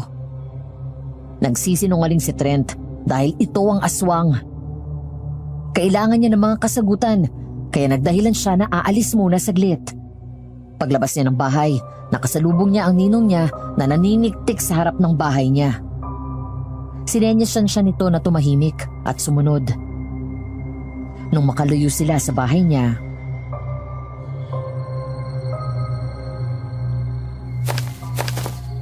Pwede na tayo rito. Bakit po kayo naninigtik sa bahay ko, Ninong? Dahil dito sa bagay na ibinigay ni Brenda sa akin. Yan pong espesyal na langis na binigay ko sa kanya. Oh, ito nga. Kumukulo. Ibig sabihin, may aswang sa paligid. Kung ganun ay tama nga ako. Aswang si Trent. Ang totoo niyan, Cecil, matagal na namin kinokonekta si Brenda. Siya ang katulong namin sa pagliligpit ng mga salot ng nilalang sa dilim. Po? Hindi naman lingid sa kaalaman mo na isang malakas na albularyo si Brenda. Di ba? Bata pa lang siya ay talaga namang giliw na sa kanya ang mga engkanto. Masyado ding matibay ang pananampalataya niya sa puong may kapal. Ilang beses ko nga po narinig na purihin siya ni Lolo Jen noon. Oh, at ang kakayanan niyang espiritual ay hindi nawala. Lalo lang lumakas. Pero ano pong koneksyon ni Trent sa lahat ng ito? Isang takas na nilalang ng dilim si Trent. Hinahabol siya ni Brenda. Mula Macau pa. Ano po? Paano silang umabot dito sa Pilipinas? Dito nanakbo si Trent sa bansa natin. At ang pagkatagpo niyo sa iyo ay isang aksidente lang. Gawa ng pang-akit na hatid ng langis ng lola mo. Sinasabi niyo po ba na ang pagpapauwi niyo sa amin ay... Oh, planado. Isang plano na layong mahuli ang si Trent. At linisin ang pangalan ni Brendan mula sa bintang ng mga taga dito. Pero paano po si Aleli? Alam na po ba niya? Alam niya, matagal na. Pero bulag ng nagmamahal ang aking anak. O baka dahil nadadala lang siya sa pang-akit ng aswang na yan. Ano pong gagawin natin, Ninong? Paano po natin nalabanan ng malakas na aswang na katulad ni Trent? Sa pagkakaalam ko po, ubod lakas at bangis na mga gabunan. Gabunan? Diyos na mabagit. Abay hindi. Malilintikan tayo kung gabunan yan. Mali ka dyan. Hindi gabunan ang isang yan. Ang mabuti pa ay puntahan mo si Brendan. Siya ang nakakaalam kung anong uri ng aswang niyang dayo na yan. Pero paano po si Aleli? Iniwan ko po siya mag-isa dun sa bahay. Ako nang bahala sa kinakapatid mo. Kakausapin ko siya ng masinsinay. Sige po, Ninong. Aalis na po ako.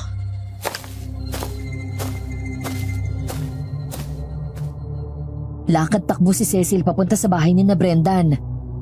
May kutob kasi siya na sugatan din ng kababata. Ngunit anumang pagkatok ang gawin niya, ayaw siya nitong pagbuksan.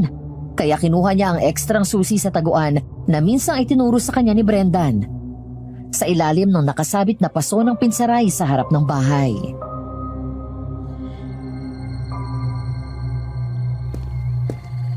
Sabi na sugatan ka. Anong ginagawa mo dyan sa lapag? Lalong sasakit yung sugat mo. Paano kung nakapasok? Kinuha kong kopya ng susi ng bahay niyo na nakatago sa ilalim ng pinsaray.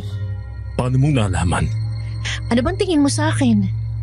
Bata pa lang tayo, ugali mo na magtago kapag nasusugatan ka.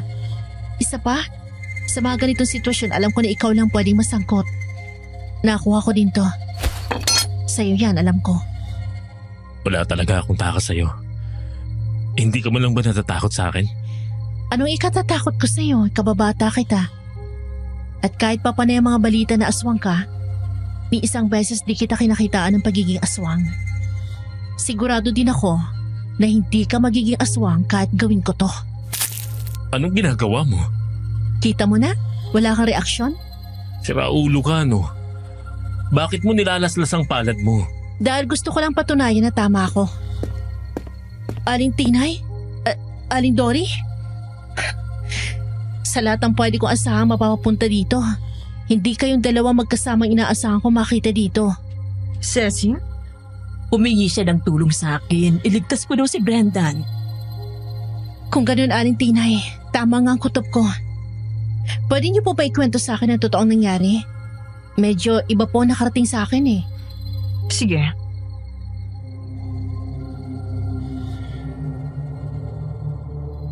Ayon sa kwento ni Aling Tinay kay Cecil, nagsimula ang lahat nung matapos ang adobo party niya sa spa.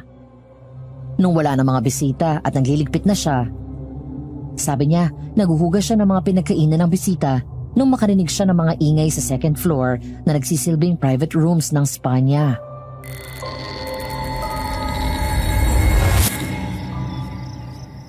Ang saya-saya, solve ang problema ko sa pagkita habang ECQ. Anong bawal-bawal? Kung bawal ang kulumpulan, edi one by one. Home service ang solusyon. Ahay! Ano ba namang ingay yun?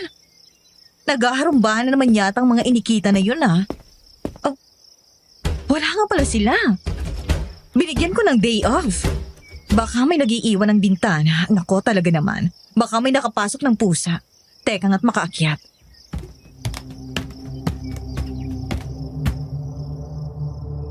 Kinuha ni Aling Tinay yung walis tambo para gamiting pantaboy ng pusa kung sakaling may nakapasok nga. Pero ang inabutan niya ay nakaawang na pinto ng isang kwarto at si Trent. Tatawagin sana ang lalaki pero inabutan niya itong sumusuntok sa dingding na kahoy ng kwarto. Yun pala yung naririnig niya na kalabog.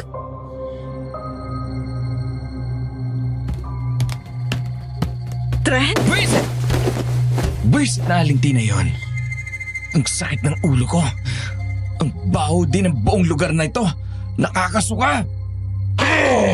Diyos ko pa, Panginoon ko. Si Trent ang aswang?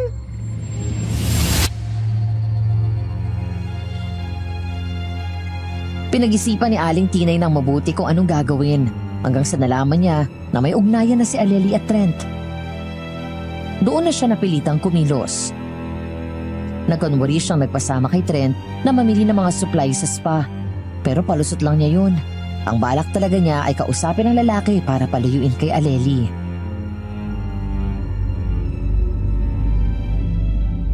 Salamat sa pagsama mo sa akin, Trent. Walang anuman po, Aling Tinay. Pero ano ba namang pumasok sa isip mo at nagbuti ka? Baka mamaya hagarin tayo ng aswang. Sabi ng mga nakaligtas sa pag-atake, parang galit na galit daw sa nakaputi yung aswang. Aling Tinay, pwede ba? Huwag na tayong maglokohan. Alam kong alam nyo na isa akong aswang. Ang tanong ay kung kailan pa at kung kani-kanino ninyo ay dinaldal yon. Dangan nga lang at alam mo na pala na nabuking na kita. Sasabihin ko ng gusto kong ipaalam sa iyo. Layuan mo si Aleli namin. Hindi ang isang aswang na tulad mong nababagay sa kanya.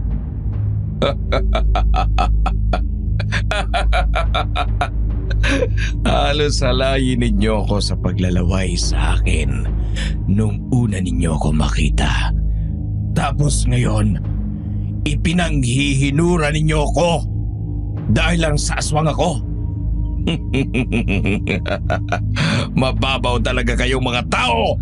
Ba't lintik na ito ah? Dapat lang ipanghinura ang mga tulad niyong nilalang ng dilim. Dapat lang sa mga tulad ninyo walang kwentang tao ang maging lamang tiyan naming mga aswang! Ay aswang!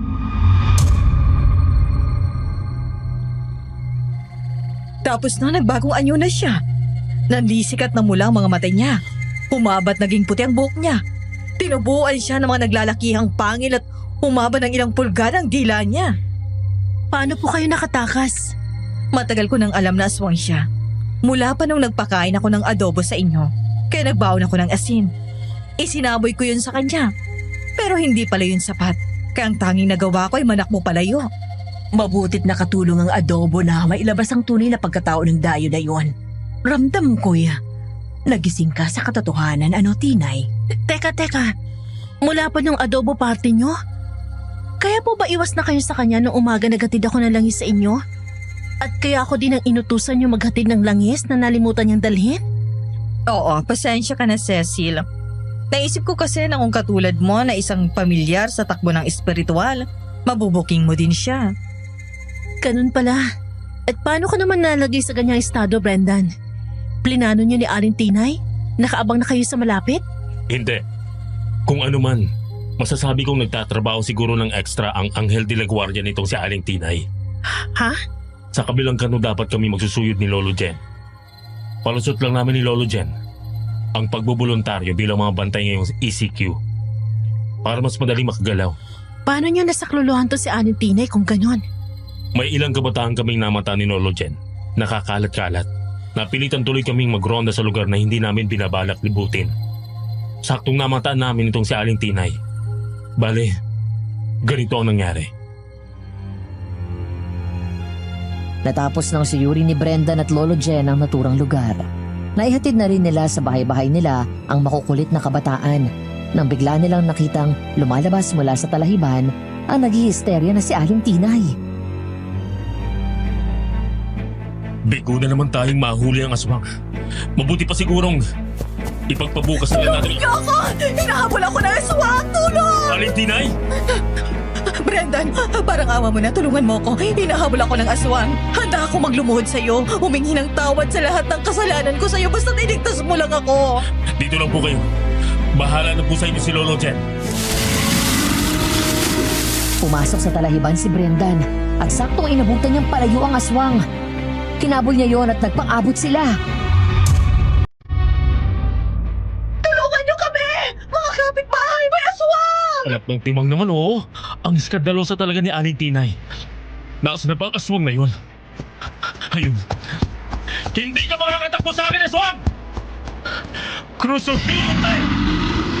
Ipinapako kita mula sa iyong pinatatayuan! Akala mo ba, habang buhay ka makakatakbo mula sa akin? Katapusan mo na! Pero naanglaw ang atensyon ni Brendan nang marinig niya ang pangalan ni Cecil at ang boses nito habang kausap ni Lolo Jen. Dashi! Ay, Cecil! Lolo Jen! Pasensya na po, nagulat ako. Nalinti ka na! Nawala ako sa konsentrasyon!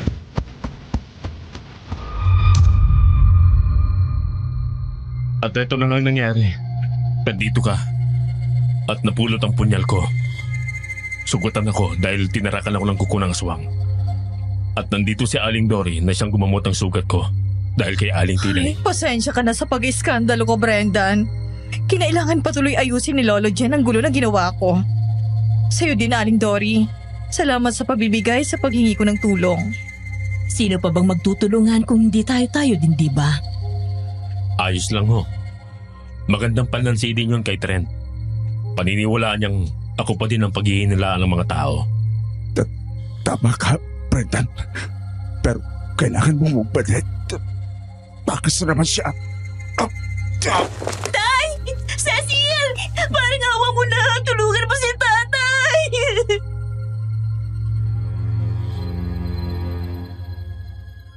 Nabigla si na Cecil na makita ang mag-ama. Duguan si Mang Emong at taranta naman si Aleli. Nagtulong si na Cecil at Aling Tinay sa paggamot kay Mang Emong. Habang hinayaan nilang kumalma na muna si Aleli. Nang maayos na ang lahat, nalaman nila ang buong pangyayari. Ayon sa kanila, patuloy na naninigtik si Mang Emong sa bahay ni Cecil. Narinig niya ang usapan ni Aleli at Trent. Keto, ininit ko yung iniwan ni Cecil na kinulo ang atay. Wala akong tiwala sa kaibigan mong yan. Tingin ko alam na din niya kung ano ako. Hindi naman siguro. Grabe ang loyalty nun kay Brendan. Kung alam niya kung sinong aswang, matagal ka ninyang isinuplong. Para kay Cecil, wala nang mas hahalaga pa na malinis ang pangalan ni Brendan. May relasyon ba sila? Wala pa. Pero noon pa namin napapansin na may espesyal silang tinginan. Ayaw lang nilang umamin. Baka nagpapakiramdaman pa. Kailangang makalayo na ako dito. Sasama ka sa akin, di ba? Oo naman. Kahit saan. Pero ano bang ginawa mo? Di ba sabi ko sa'yo, maghinay-hinay ka? Kahit pag ginagamit natin ang lumang hinala ng mga taga dito kay Brendan, may kamatay pa din na mabuking ka. Nabuko na din naman ako ng tiyahin mo. Ano? Inatake mo ba si Tita Tinay? Anong gusto mong gawin ko? Pinagbantaan niya ako na isusuplong. Pero nangako ka na hindi mo sasaktan ng pamilya ko. Paano naman ang kaligtasan ko? Akala ko ba mahal mo ko? Nilalansi mo lang ba ako? Katulad ka din ba ng iba?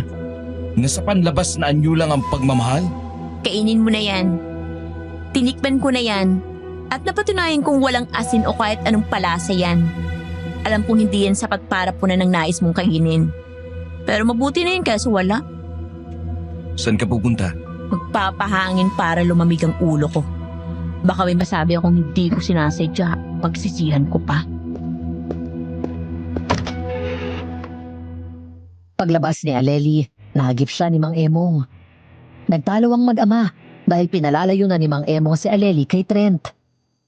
Sa gitna ng kanilang mainit na diskusyon, kinurusa ni Mang Emong si Aleli sa noo gamit ang langis na may katas ng katuray at dayap. Doon nagbalik ang katinoan ni Aleli. Nagkasundo ang mag-ama na magkita sa bahay ni Brendan at bigyang wakas na ang salot na si Trent. Pero, nung papunta ako dito, nakasalubong kang patakas na strength. Mukhang talagang inaabangan niya ako. Inatake niya ako. Buti na lang. At nakatakas ako sa tulong ng medalyon na bigay mo sa akin, Brendan. Nakita ko si tatay na gumagapang sa daan malapit dito. Walang yung Trent na yun. Muntik niya nang mapatay si tatay. Ay nako, makakatakas pang aswang. Ano nang gagawin natin? Hindi siya agad-agad makakatakas. Sa tagal niyang ginagamit ang mga langis ko, sigurado nakakaramdam na din siya ng panghihina ngayon. Ano? Branda, nalimutan mo na ba? Hindi lang kayo ng lolo mo manggagamot dito. Maging ang lolo ko na pinagbibintangang mangkukula, manggagamot din. Oo nga no, tama. Ganun ngang lola mo. Anong ginawa mo dun sa langis? Baka mapahamak ang mga kliyente ko. Isang uri ng pangungusap na aswang lang ang tatablan. Parang kontrata. Mga concerned parties lang maapektuhan. Sa kasong to, si Trent lang. Mabuti pa. Kumilos na tayo. bago pa siya tuluyang makatakas. Wakasan na natin ang pananalo niya sa mga tao.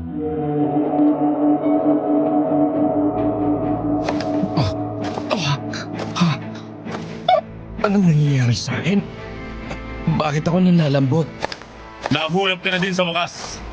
Aswang na anak ng isang agito at silagan. Anong ginawa ninyo sa akin? Mga hayop? Bakit? Yung langis na dinideliver ko sa spa, hinaluan ko ng pangontra sa swang.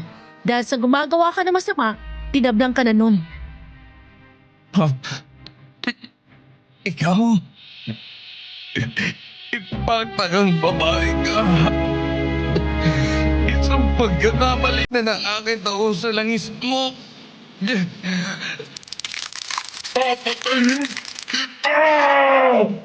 Sinaktan mong tita ko. Maging si tatay ay pinagtangkan mong patayin. Ngayon naman, pati best friend ko, walang gana ng pagmamahal, Trent. Ito ay kapag nawalan ka na ng respeto sa damdamin ng taong karelasyon mo. Ang pananakit mo sa pamilya ko, ang patunay na wala kang respeto sa damdamin ko. Paalam, Trent.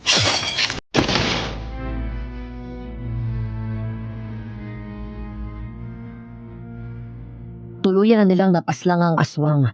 Nalinis na sa wakas ang pangalan ni Brendan. Ilang buwan lang ang pinalipas at nagtapat ng pag-ibig si Brendan kay Cecil. Di naglaon, nagpakasal sila.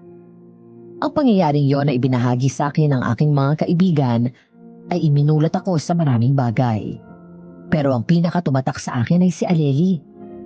Hindi masama ang magmahal, pero dapat marunong tayong magbigay ng hangganan. Hanggang saan ba ang kaya nating ibigay? Hanggang saan natin kayang magpatawad? Dahil kung patuloy lang nating hahayaan ang pagmamahal na walang respeto, wala na rin saysay ang tinatawag nating pagmamahal. Huwag lang puro puso, pero pairalin din natin ng isipan. Kaya nga nandyan yan sa pinakaitaas ng ating katawan para tayo'y gabayan. Sa mga tagapakinig, nais kong malaman ang inyong opinyon. Magkita-kita tayo sa comment section. Lubos ang paggalang. Dito ko na tinatapos ang aking liham. Bong.